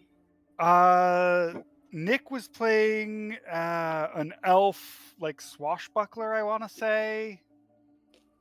Ali was playing a tabaxi sorcerer, wild magic. Oh no! That's a Forge of Forge of Fury. Fury. That was Was yeah, that- that's Forge of Fury. That was a while ago. Yeah, that's Yeah, Forge of yeah. Fury. Yeah, I remember That's now. when I was Okay. playing Raza. Yeah, I remember Raza now. He's a Kobold Yeah, with yeah, yeah, yeah. bagpipes, bard. I don't know how that would be down there. It's up. You know what? Roll me a D100. 'Cause that was like nowhere cool. Well, you know what? You did technically go in the Underdark. I'm gonna leave that one up to you. That's your choice. I think on a 14, there's no such luck. Sure. That's not on It a would have been 14. funny to have a second where they at now from an old campaign, but Next time. But yeah, you find now that these bagpipes have been transformed into the bagpipes of the sewers. Beautiful. Sovereign Golgroth looms over you and says, "Gifts rewarded." Oh, also, before we go on to a little bit of that, there was these two glass tubes that seem to have something very light. They are emanating slightly bright red light. Ooh, bright red light instead of bright blue light from the strange mechanical creatures or something earlier. Duergar fire. Doesn't look like it's filled with liquid or anything. It just looks like there's something very delicate almost inside this glass tube. It's not completely see-through. It's like slightly opaque, but you can tell there's something in each one. It was about yay big per.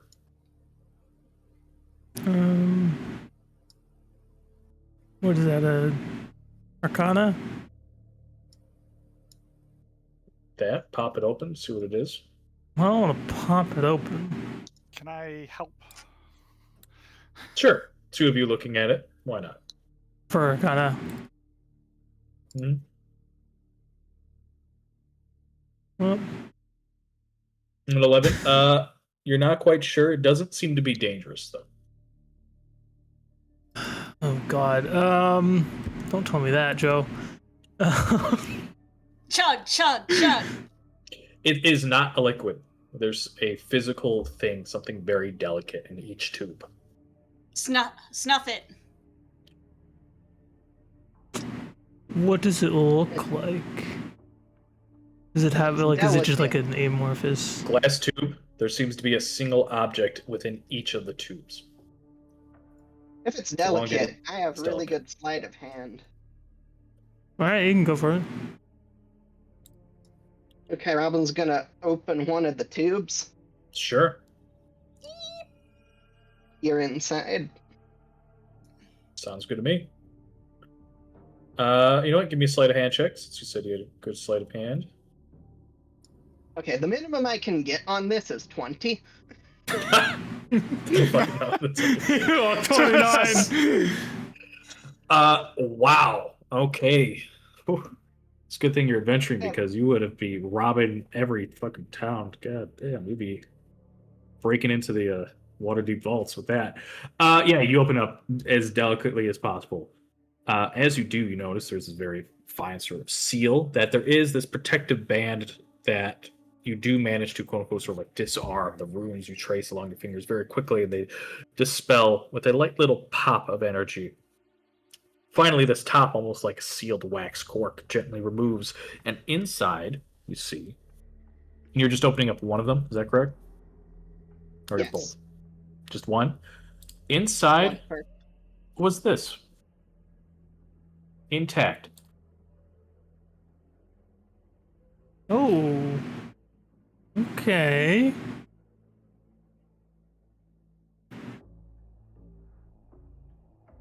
Very, very delicate. But it is perfectly intact. So presumably that means there's another one. Maybe, unless that one was not perfectly intact. Well, since someone can roll a guaranteed at least 20, apparently, on their rolls with Robin, you're able to open up both of them, remove the seals, any sort of like warding magics on there, since these were clearly someone else's that they used for protection. That now it's been literally ages ago. But you also have found another one. So altogether, 2x Phoenix feathers that you have been graciously gifted for saving the village. The last one was very handy on 13. do we want to do 13 in the healer? Or do we want to do a frontliner? Not to be greedy, but I've been going down a lot. You have, that's It's fair. I take out everyone's medical records. I break HIPAA and say, yeah, I could use some extra support with Voda. Okay, I'm gonna take one of those. 1x for Voda.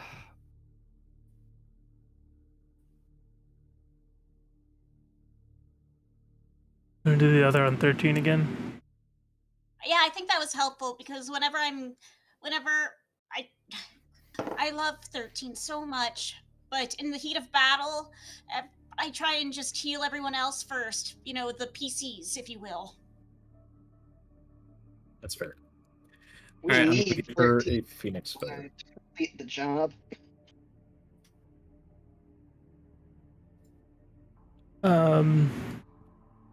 Yeah.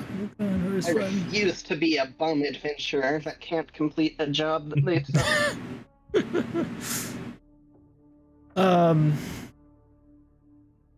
Can we tell if any of this relates to the magical field in the fiery place? You don't know. So, reminder of last time. You saw that the magical field was made of condensed, like, form, basically spores. You, spores. Brock, by even lightly touching, was burned them away easily. It didn't go all the way through this, like, barrier, but nothing else around here could clearly create this whole colony, like, in such a concentration beyond Sovereign. Did we just ask him? That met. She's like, hey, so what's up with the weird bubble thing? I don't feel like. Say that? No. We're having a powwow before we ask this. What are our thoughts?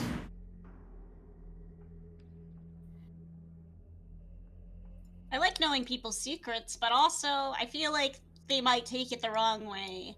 Like they'll think that we're trying to, take vulnerabilities of it, even though we just rescued. We could ask him, hey, is that something we should avoid disturbing? Oh yeah. Yeah. That's probably a good way to word it. Into the level design.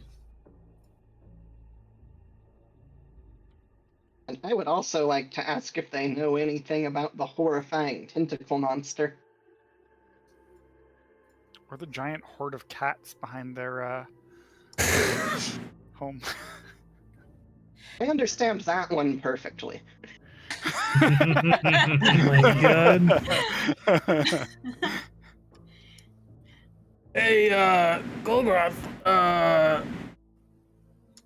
what's the, what the fuck? God damn it. What did you say? ADD, it goes in one ear and out the other.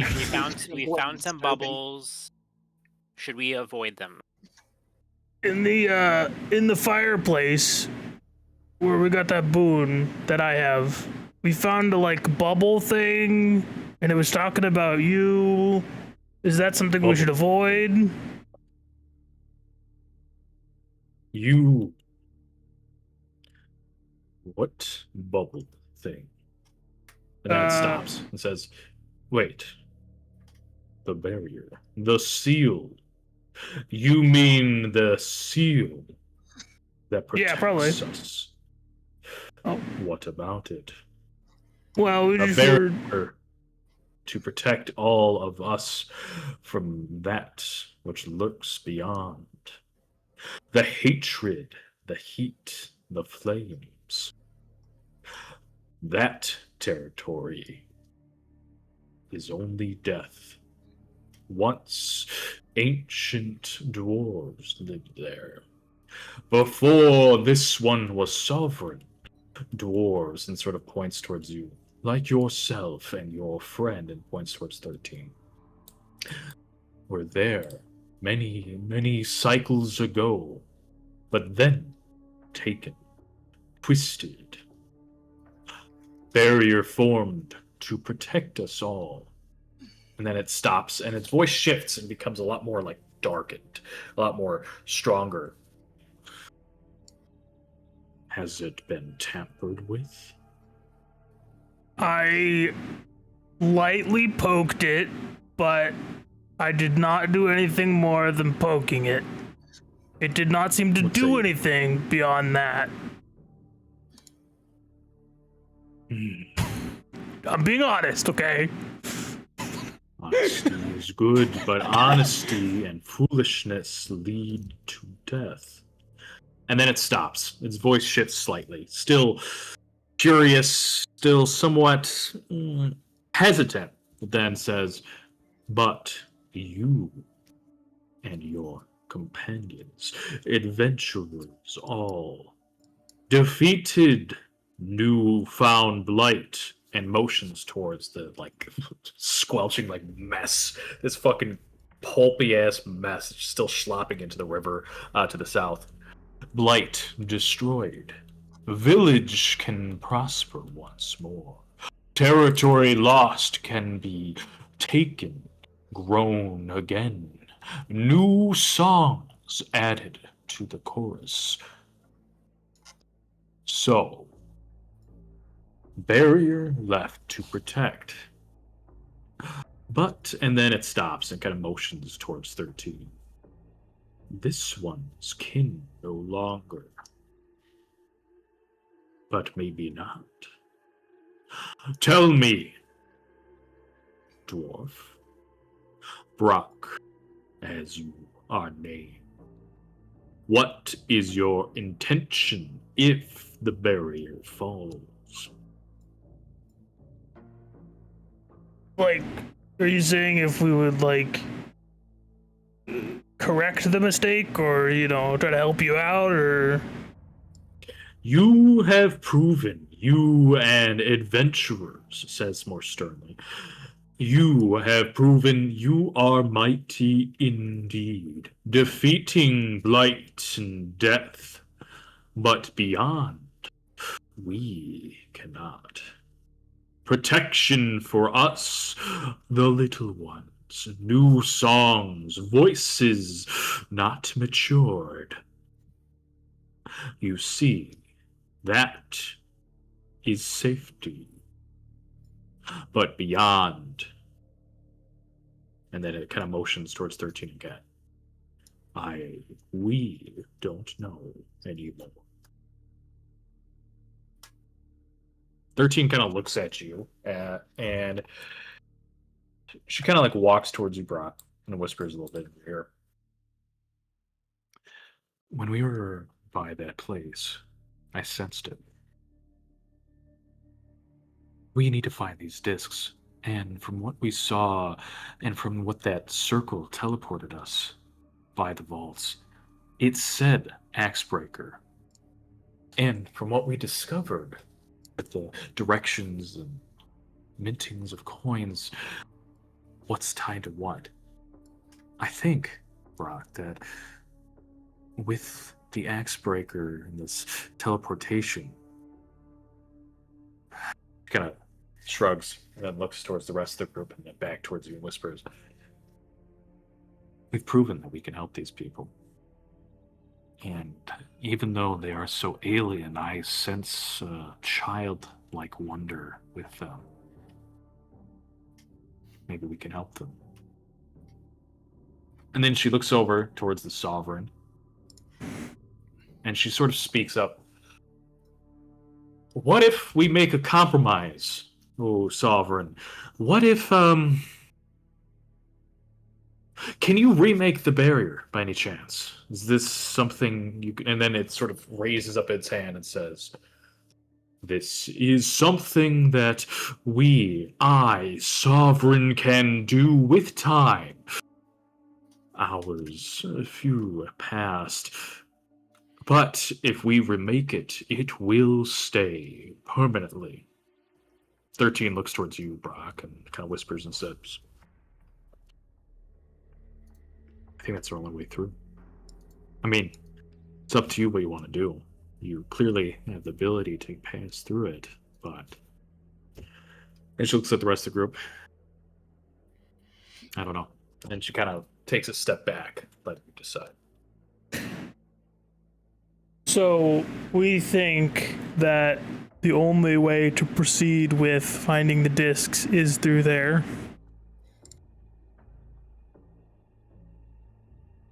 Or she thinks, I guess. Yeah. Well, I mean, I'm inclined to believe her. I don't know. I mean, We've come this far.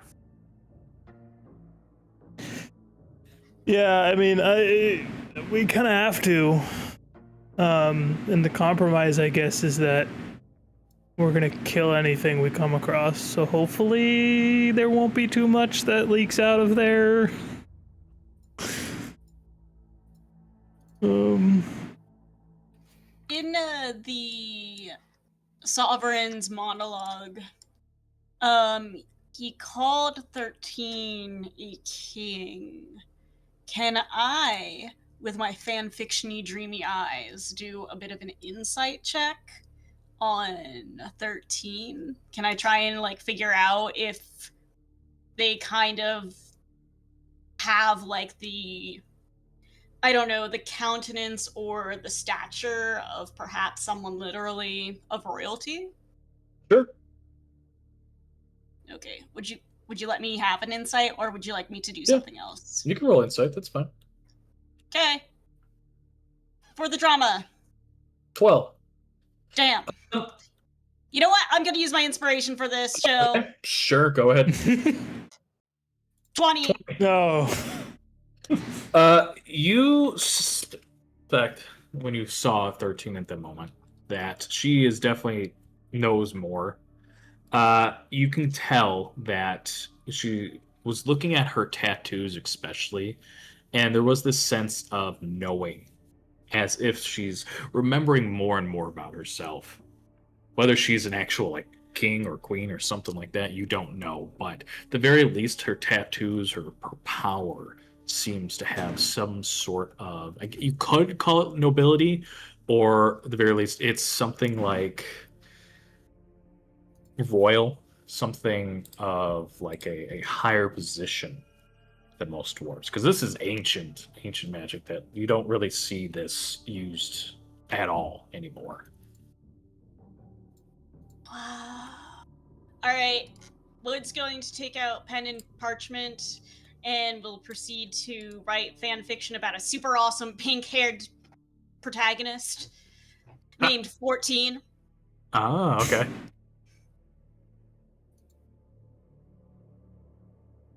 Just All right, close as you enough. All right. I mean, Brock, you heard what 13 has told you, but honestly, you can do whatever you like. Speak for the group or talk amongst yourselves. Can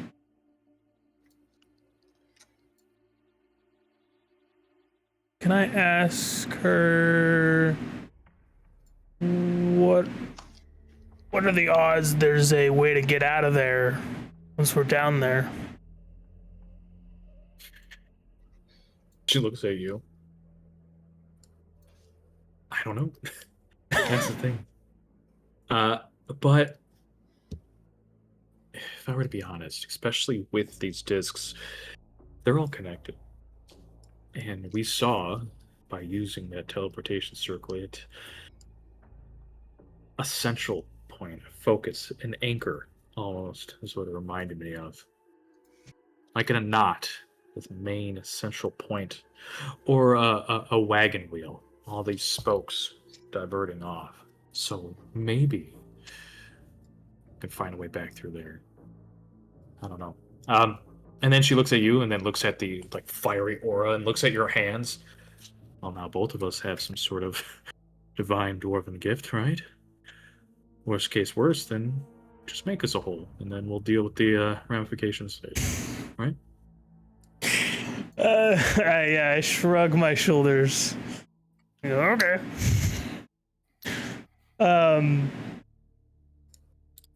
Sovereign, we would like to journey down into those depths.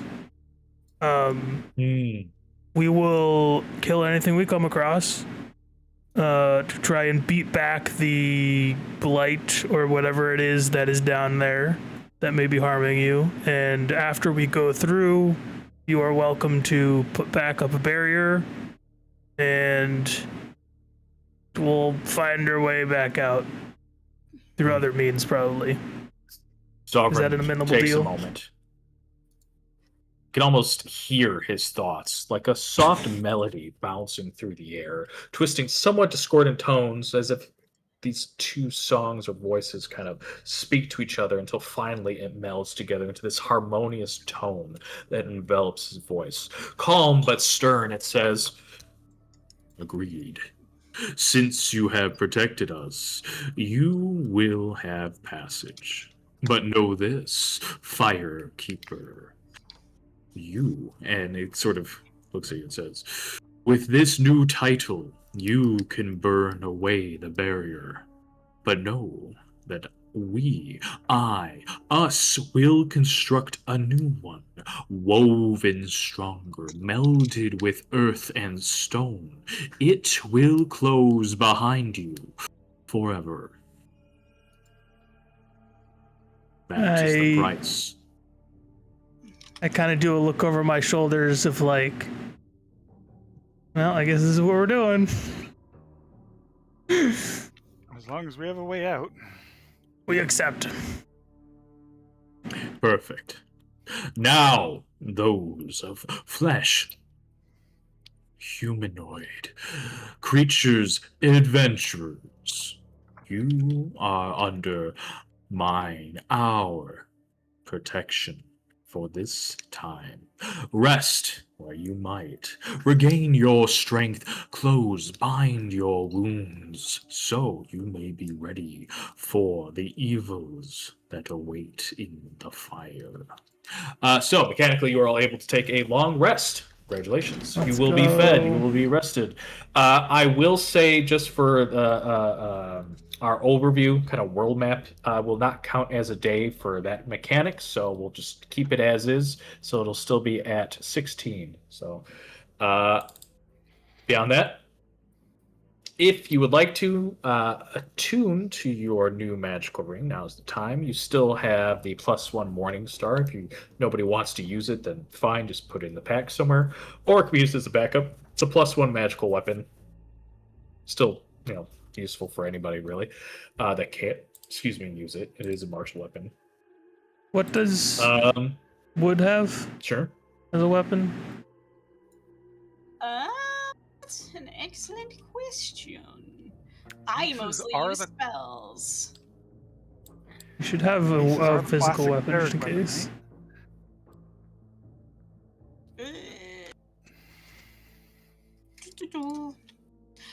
It's been so long since I've used like an actual physical combat item because I am anemic. It is a strength weapon. Yeah. Yeah, I don't think it'll be great for me. Yeah. I can just put it in my bag. One-handed strength weapon that deals 1d8 piercing +1. It also saps. So. Okay, I mean, if no it's one a wants it, holdout, I'll no matter what. Something that you can use as. Because, moving forward, I am going to pay more attention, especially to slashing versus piercing and bludgeoning and all that stuff. So having more weapon types is always a good thing in my book, personally. So, that is piercing. Although All right, you have a long rest. Go ahead. it's not as tall as me. We can duct tape a stick to it. You're right. It is a one-handed weapon. I don't know that I would be seen using it. That's what I was saying. It's a holdout, just in case. Yeah. I'll just stuff it in my bag. Okay. I'd rather die than use it. Sell it. Next merchant you get to. It's an extra gold. All right, so long rest. That means 13 is back to it. You automatically get food from the local plants, and it seems like they have a few like vegetables and things that were left from adventurers that they've been cultivating, not eating themselves. But there's like a little garden of mostly with vegetables and whatnot. So you could easily make that. Some good old taters, some underdark potatoes if you want. So she is back to full. I'm just noticing the cat garden. I know, look at that. What It's the growing. hell? Oh my goodness. While you slept, these strange plants have grown into these weird, beautiful faces. Almost, what is the word? Feline in nature. You see, this garden seems to be growing exponentially so beyond the Sovereign's hunt. Beautiful colors, like the rainbow, everywhere. Yes, this is a canon event now.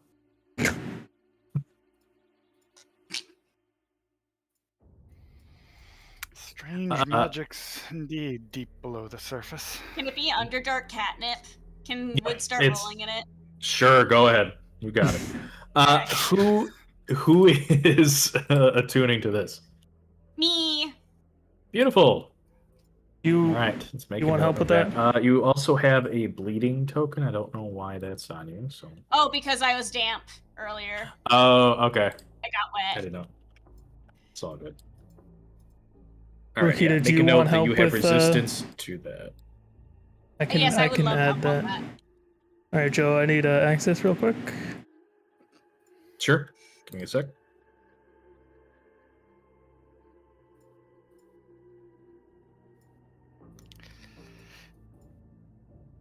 While everybody's huddled together, Oster says, "So 13, did you enjoy that? It looked like you were having fun." The ape thing, by the way. Sorry. Yeah, I figured as much. That was the most bizarre thing I've ever experienced. I don't know what to say. It was weird, to tell you the truth. I kept hearing a name. It like reverberated in my mind. I kept hearing this Winston. I don't know who that is, but I just felt like I needed to say it constantly. But beyond that, it was all right, I guess. I couldn't use my runes, my abilities. I know I can sense that, especially once we find more of these things, that my power, it she looks towards you and looks at the tattoos. I can feel that might be able to unlock my potential the more we venture into these ruins, these places where these discs might be found. But I mean, for the moment, it was an interesting change of pace, to be sure. Would have been nice to get out of jail in the Rebel's End in a way, but I don't know. It's unfortunately a spell I've only very recently learned since then. No. What can you do? Yes, but it went well. Yes, he turns to the rest of the group. If any of you are ever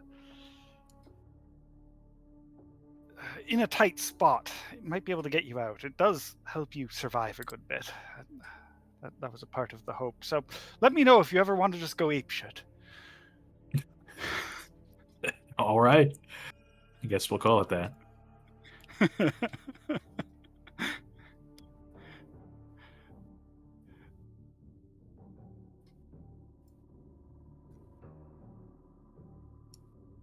Are we ready to head back to the barrier then?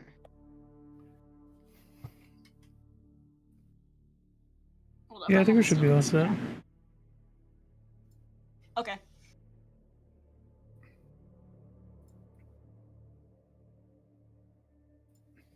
Alrighty. So what we'll do is this. No need to actually go to the other barrier. You know how to get there. I've had a long day's worth of rest. It takes a few hours to reach that spot, especially now, since not only do you have been there before, you have the Sovereign's guidance, and the Underdark is like shifted to kind of combat some of the blighted areas around because of this thing no longer being around, this body taker creature. You reach to that sort of fiery spot. In that cave section, as you arrive, you don't see any other elemental creature. It's still dangerous, but since you passed through it before, and either jumping or flying or using whatever sort of abilities you might need to cross, especially with now Brock basically being able to walk through fire, you're able to cross through to the barrier. Excuse me. Barrier stands before you, mostly intact, minus a small little pocket that's been burnt away. It's like this hardened shell with like a little tiny indent.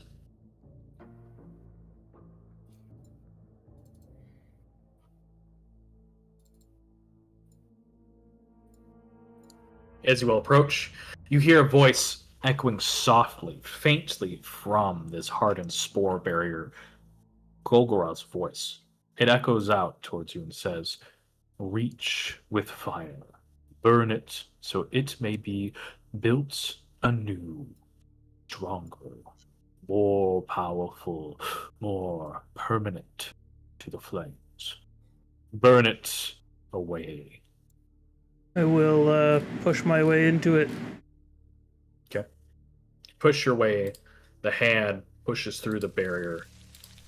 Immediately engulfs the entire thing. You hear, "Thank you once again.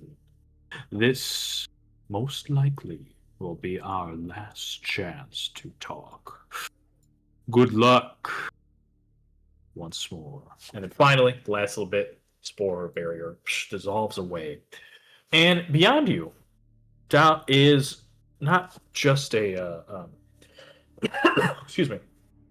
Would you expect this like cavernous a bit of the Underdark that leads further down? It is that, except there are carved stone steps that descend about 30 feet or so. The ceiling lowers down to about maybe 15 feet or so in height till the bottom of this like 30-foot staircase is a door that looks like this.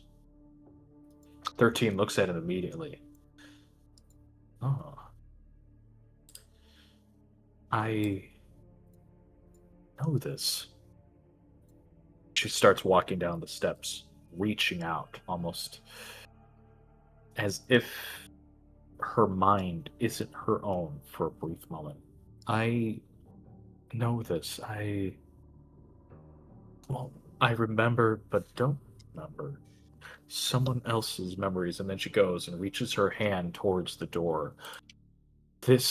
She looks up at the base of the steps, particularly looking for Brock, who now, again, because this like slight fiery outline can kind of stick out like a sore thumb amongst the rest of the group. She looks at you, Brock. "This is the temple with the ancient flame. An axebreaker location. Somewhere sacred." She looks at the door. "Corrupted. Twisted by those things." She puts her hand on the door and immediately it ignites. Looks like this. "It's safe enough." She looks towards you, Brock. Maybe you should lead the way." At this point, I would like everybody to please line up single file as you would, and I'm going to bring them to a new map. All right. Are we doing front is top or bottom? I'll be front to top. I'll let you decide. Yeah. All right. Like that? That works for me. All right. Give me one moment.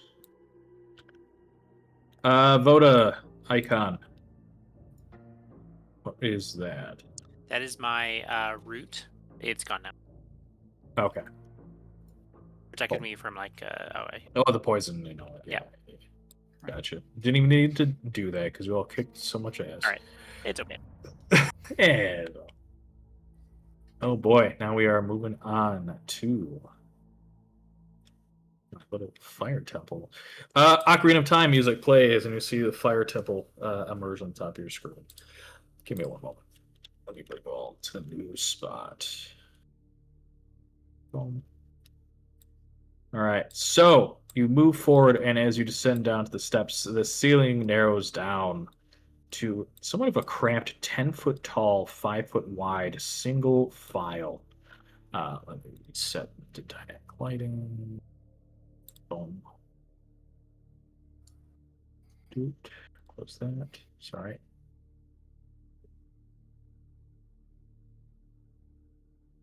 Come on. There it is. Okay. And boom. Do you all see a new map? We're loading. We're loading. We are here. Yep. Not much of it. Beautiful. We're in Not enclosed much of space, it. but Yes, it is. You walk down the steps into this closed space. The door opens. You immediately feel a gush of fire wash past you. Heat trapped. It's hot down here. Almost uncomfortably so. You can tell just by walking down these steps and moving into this sort of ancient place. The dwarven architecture seems to be almost melted, fused into the walls. Several depictions of dwarves praying, kneeling down, having their hands bowed and their heads upwards. As you walk down the steps, it almost seems to be mimicking this like ceremonial dance, like so.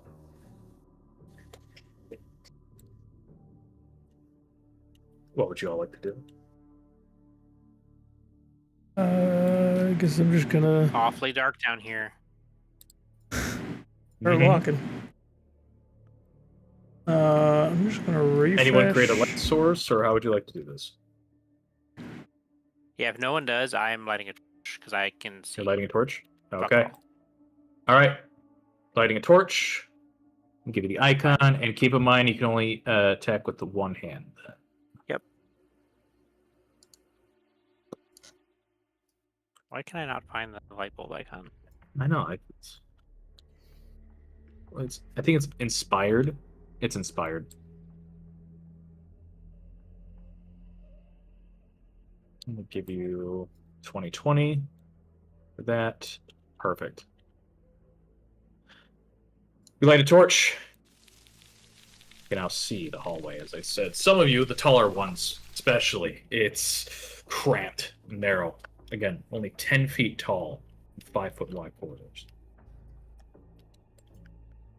Do you want me to take out my bagpipes? Do you want me to take out my bagpipes of the sewers? So then we can have a pack of rats go ahead of us? Do we think there are any Foster rats starts in here? confidently walking forward. That's the beautiful thing about rats. You can find them anywhere. All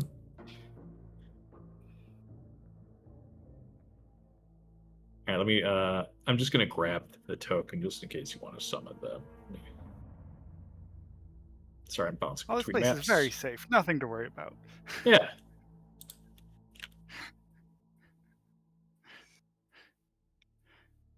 That's beautiful. 13 moves on ahead. He's like bumping into Brock. There's really not a lot of room down here. Dude, I think they would. Sorry.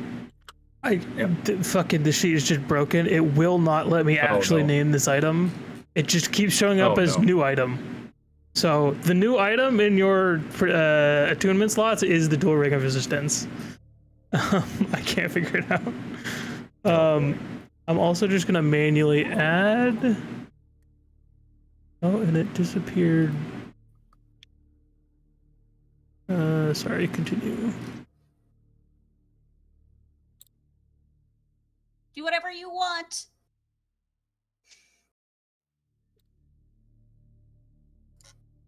I'm essentially letting Jesus take the wheel with my character sheet. It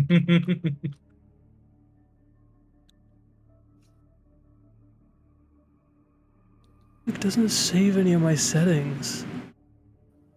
I will say in this dungeon, especially in such cramped quarters, if you wish to pass anybody, if you were in combat, hypothetically, will count as rough terrain and move through your allies. Ooh, okay. Unless you are small, going through someone who is larger than you, but two small people, no, can't, like normal. And when I mean small, I'm looking at Robin and Wood.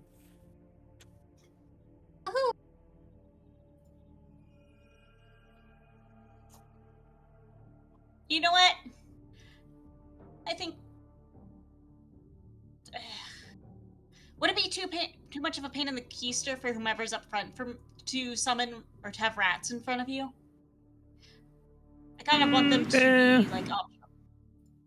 I mean, considering I have the fire resistance stuff, I think it's probably fine if I'm just the first one to fucking eat and all this shit. Okay. That's your choice. I'm gonna listen at this door Sure. Perception and see check. what I can hear. Oh, 15. You don't hear anything. The door is warm to the touch, not like there's a fire or anything behind it, but you look at it and it's just dead silent. All right, well, I'm just gonna fucking. What's going on? Crack the What's door. taking so long up there? Yeah, hold your panties. I'm getting there. I'm gonna crack there. Okay, crack up the door. Inside, again, is a room that expands to 15 feet in height.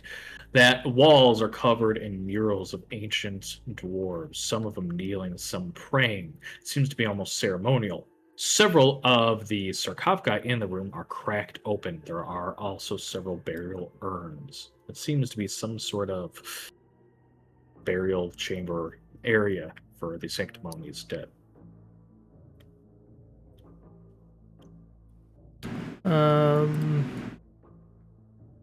Should we dress one of you guys like a king or something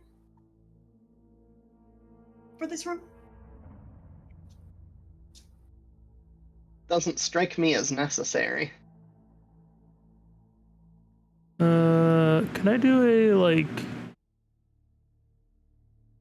perception or investigation to see if these were grave robbed or awakened beings? Are you looking at the room as a whole, or are you looking at a specific piece of it? Probably just the two broken sarcophagi. Okay.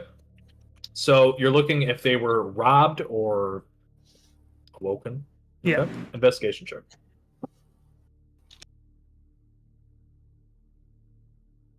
Oh, fuck yeah. Let's go. 19. It looks like the remains of whoever were within were taken. Doesn't look like anything was awoken. It looks to be thoroughly smashed, and any remnants of anything inside were definitely removed. With the 19, you also notice that they weren't just removed. The bones of these long dead dwarves, possibly maybe even long lost kin, or maybe related to, who knows, but at least the Axebreaker clan, that's for sure, were actually burnt to ash. So something broke open, burnt the bones to ash, and took whatever was inside. This is not sanctimonious at all. This is like downright disrespectful to dwarves. Can I tell if there's any significance of those two? Or is it Of just those like... two specific sarcophagi? yeah, like why would they target those two you try. specifically? Yeah. You know what? I'm gonna need you to make another either investigation or history check to see if you can see anything in particular about those two. Can I help? Sure. Yeah, you're in the room. Go right ahead. The history mix things up. 22. 22. You notice those two were looks to be specifically the head priests of this order. You notice that is the order of the, what did I call it? of the ancient flame. There seems to be signs written in old Dwarvish, but with the two of you looking at it, it's almost unreadable. It's like old English kind of compared to what we're used to now. You look at it, and it seems to be an order or like a prayer devoting to the divine intermingling and collaboration between dwarves and something called living fire. It was like a holy thing, but whatever it is. The other scruff guy don't seem to have names, but they are just marked with the word priest. Wood takes out 3 pamphlets, one for each of the dwarvish god, in order to remember which one was the one with the fire. Okay, so Carl's the one with the stein. Your family worshipped all 3, right, Brock? Which are the other 2? It's a little dark in here. I can't read it, but I'm too prideful to turn on a light. Dumathoin and Moradin. Which one was the one with the fire? With the forge? You know. Moradin is that one. Okay, so we should make an extra prayer to Moradin, I think, in here. To honor those who've died and corpses were defiled here? Do you think? I think that's what we should do. How did you pray to Moradin with your kin? Developing lore on the spot. Give you a little bit of help with that. Mordin is the original sort of dwarven god of creation, of beginnings, of sort of the idea of putting dwarven kind first. It's kind of the opposite of Carl. The sort of the antithesis. It's not like anything's wrong with being that, but they are the most like stereotypical sort of dwarven personalities is what comes from Mordin. But is the oldest, is arguably the god of creation that dwarves believe. They forged dwarven kind. I'm actually a bigger fan of Carl than Dumathoin or Moradin. I don't really partake in the alcohol, but I like what he goes for. Okay, Wood's gonna start digging through their inventory. Okay, I've got a tinderbox. I've got some oil. I've got this bell. I think it's made out of metal. That might be appealing to Moradin. Guys, can we take 10 minutes in here? I want to do a thing. I don't know of any reason we can't spare that much time. I shrug my shoulders. Okay. Joe, may I use a classic feat? There is a species trait that I have that essentially lets me mend together mending or use mending and prestidigitation cantrips together to just build a little device. And can I make it into something kind of like, like maybe like a little well or something in which I could pour oil into and start a little fire, like a little forge, something that Morden would probably like. Ooh, okay. And offer it as a prayer, essentially, or like an offering. You take 10 minutes to do that. That's fine. Mm-hmm. You know what? As you're doing that, I'm gonna just roll something real quick, just to see if anything else happens. Okay. Happens. No problem. Those that are in the hallways, it's dark. There are these burning torches. So I failed to mention that as you approached, there was a light source, that it sort of seemed to spontaneously like combust as you walked by, just immediately ignited in flame.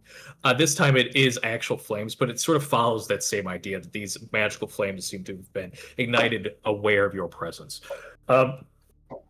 With my rolls, nothing else happened, so you're safe. And with that sort of religious prayer, this motion, this sort of, I guess, cycle, this like mimicry of trying to petition to Morden, you sense a like a calming. You almost hear the sound of like a hammer against an anvil, and then as that sort of sound sort of dissipates gently into the room, you see on the northern wall there is this carved plaque, sort of this like symbol behind you of these dwarves sort of praying, doing almost like bouncing dance with their palms pointed upwards. You see this Morden symbol sort of glow brightly atop of them. It's like crest, as if an awning, encapsulating everything of these dancing dwarves in this protective sort of field.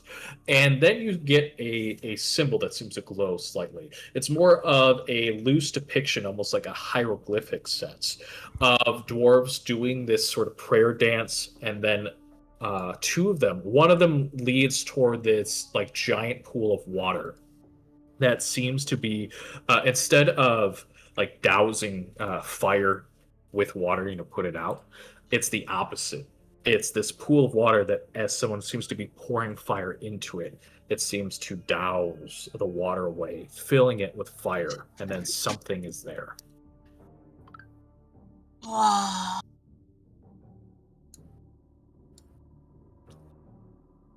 Something is there.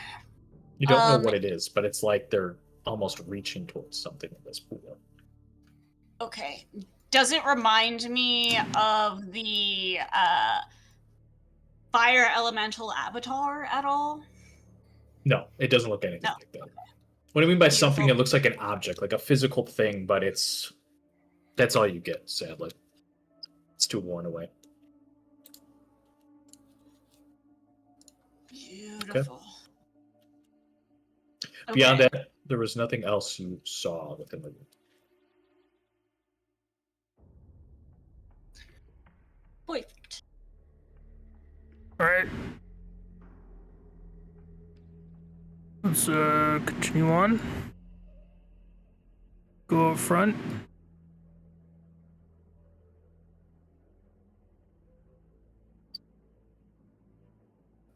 Okay, trudge on through. Back to that 5-foot wide, 10-foot tall hallways. Brock, you continue along. 2 more fires ignite along the wall, the western wall there, showing a dwarven stone door. Passage to the north veers off to the left at a sharp angle. I'm gonna listen at this door too. Sure, go ahead. Listen at that door, and you hear the sound of fire crackling a little bit. And as you place your ear to that door, you are going to take this. 2, which is actually 1 point of fire damage, as the door is quite hot. Slight burn on top of your ear. But that's it. This is the sound of fire crackling beyond. I will. I'm gonna put on one of my oven mitts and Okay. open the door. You open up the door. Go ahead. Oh my. Inside this room, you see this. Actually, I'm gonna make sure. That's weird. Huh. I don't know why it's creating that effect. It's well, that's because the light, because I can see the whole room, but the light from the 2 torches is going diagonally. Oh, it's confusing it. Okay, whatever. It's fine. As long as you can see the room. Yeah, so this room spans upwards to 15 feet. So keep in mind, once you enter into the room, unless they say otherwise, it goes up 15 feet from the hallways, which are down to 10 feet. The room is barren. minus the center, which has this large scorch mark. The other interesting bits that you can see are these dwarven runes carved into the ground at several spots. They seem to be flowing, as if magma or lava flows through the ground in each one of these runes. And all it says in each one is the word Fire Child in Dwarvish.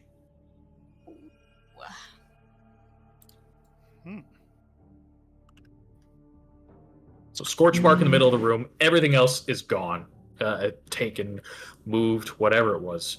So in the center, and then 4 spots of runes that say the word Fire Child at several locations.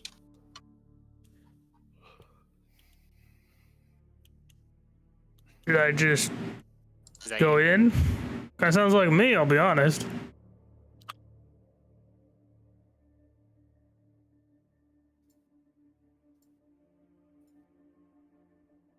Go for it. That or it could summon a fire elemental for us to fight.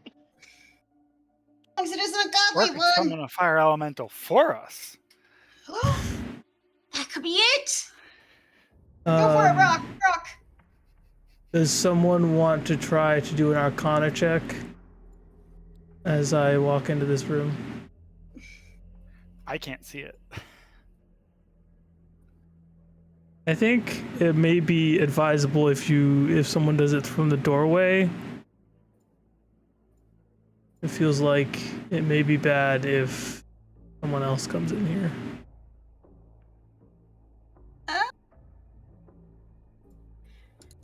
I'm willing to try.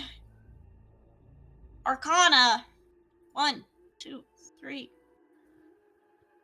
What do the sparklies do? God. 20. Arcana check. You stare into the room, focusing in onto the sparklies. You, with a 20, actually notice 2 things. One, you notice that all the 4 sections of the room say Fire Child. You sense that there is something more to it. There is actually a second layer kind of furling underneath. You sense that there is not really words, but latent magics of conjuration onto each of these rooms. Secondly, you notice this. Give me one moment. In the center of the room, you actually see hidden large rooms of deeper red. They carved, and you don't understand Dwarvish, but with a 20, again, because it was very successful, you can sense the magics within, and this time are slightly different. You sense evocation coming from each of these rooms. Brock, Those are sure some words that I don't know. Can we do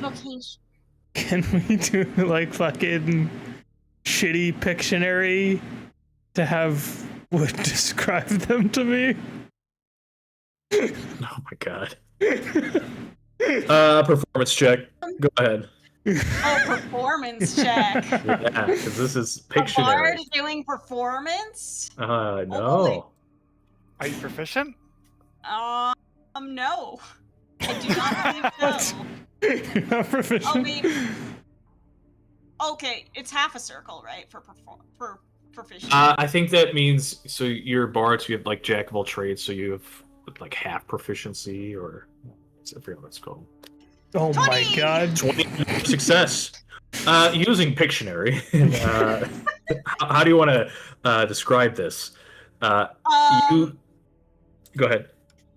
Okay, so takes out a piece of paper, and if you glance at it quickly, you see it's a story about someone named 14 and vodka and rock and sparrow and like some other things, and then Wood tries to shove it back into their pocket, and then takes like a piece of scrap paper, and then proceeds to like say, it kind of looks like this. It's almost like a double arrow with 2, what is it, like an equal sign, and then there's like one of like 2 arrows stabbing into a tree, maybe, and then there's like a couple torches, like 2 torches next to each other, like a hate group, maybe, and then there's like a bunch of triangles, like so many triangles, like in a book that I read called Tiny Green Bitches of Your Dreams, like that's one of the ruins. Uh-huh. Yeah. Fantastic. Brock, this sounds like a lot of nonsense to you, but what you're able to surmise from at least a little bit, with the evocation and some of those runes, it's maybe it says something particular, but you're able to grasp the words, or at least the like beginnings of the words to like instant fire, or like true burning, and then your mind kind of suffers, and then the rune for combustion pops in your head. It's one that's not really used; it's old, but like a furnace, like immediately igniting, like when someone pushes down the bellows, and that kind of that spark, that combustion is probably the most you're able to get. Yeah, it doesn't really seem like we want to fuck with that. So I'm gonna just skirt the edges of this room and avoid the center. Brock, as you move a little bit further into the room, you start to hear voices. You hear in Dwarvish, it says, "Fire child, fire child, your blood aflame, gifted from beyond, born in flame, death in flame, fire child, prove your lineage."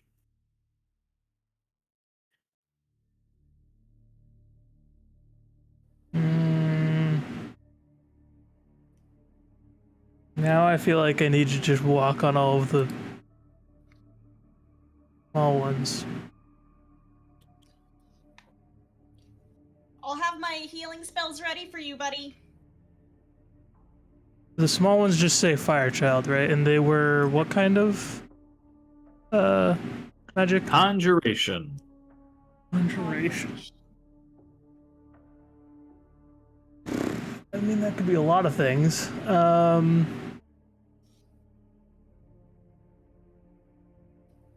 Just gonna skirt around a little more.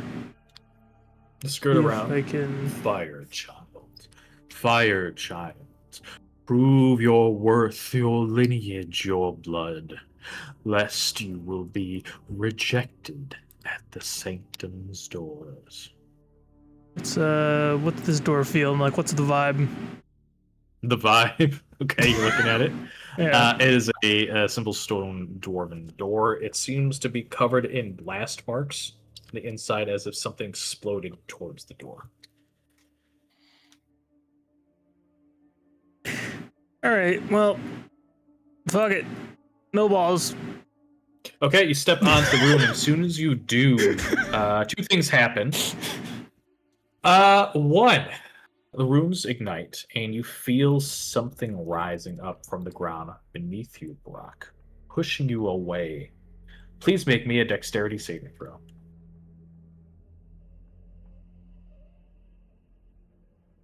$17 is enough. You have a choice.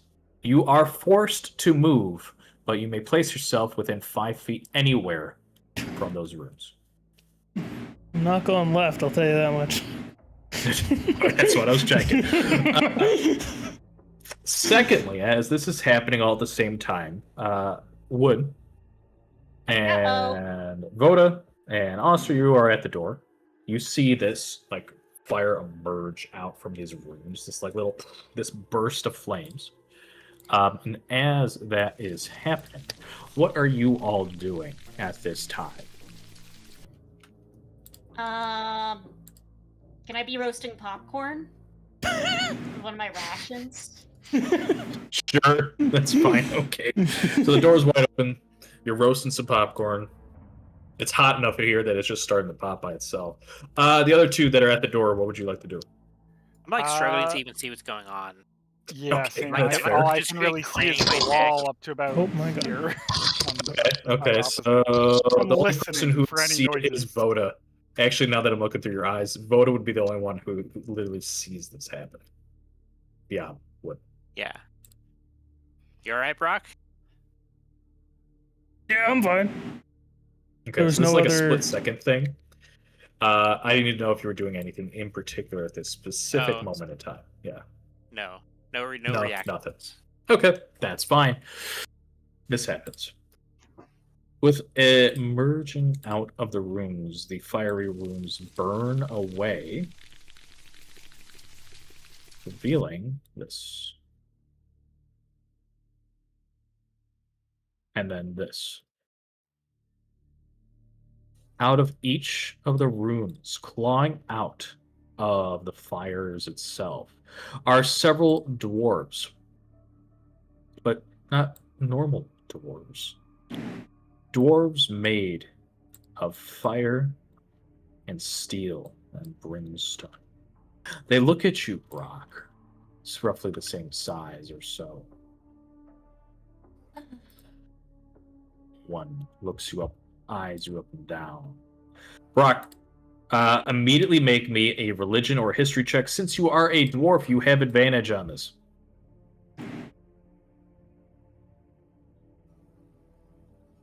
$19, that is a success. This is what you see. These are Azirs. History tells us that it's a bit of a convoluted history. Some believe that they are purely elemental beings that mimic the forms of dwarves. Some think that they are dwarves that have ascended or were taken forcefully or not into the elemental plane of fire and made of fire themselves. They do have great pecs. They look at you, made of molten flame and iron. The one swirls up. They look and say in Dwarvish, almost their voice coughs because the DM's coughing. Begins to crackle. That's good because we're basically at time. They look at you almost up and down. Child of fire, newborn flame in blood, fractions of molten within. Why are you here? And then they stop and look past you, bro. Weak flesh, not of flame, of stone, of molten iron. And then they turn towards you, raising their weapons, Brock, and say, demand answers. Taint sanctum, our blood, our kin, chosen axe breakers, born of flame. Why are you here?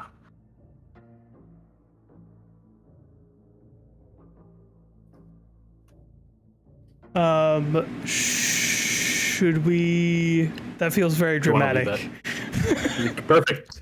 Okay. Why are you here? Made of axe, of flames, of weak flesh. They look at you, and I think that's where we'll leave it off. Adventurers. Thank you for a nice, hot and spicy session. Chat, thank you for joining us. Lots of fun. We are definitely moving along. Finally moving on to one of our major locations within Hand of God. Adventurers. As I said, we have survived for today's session. Scheduling.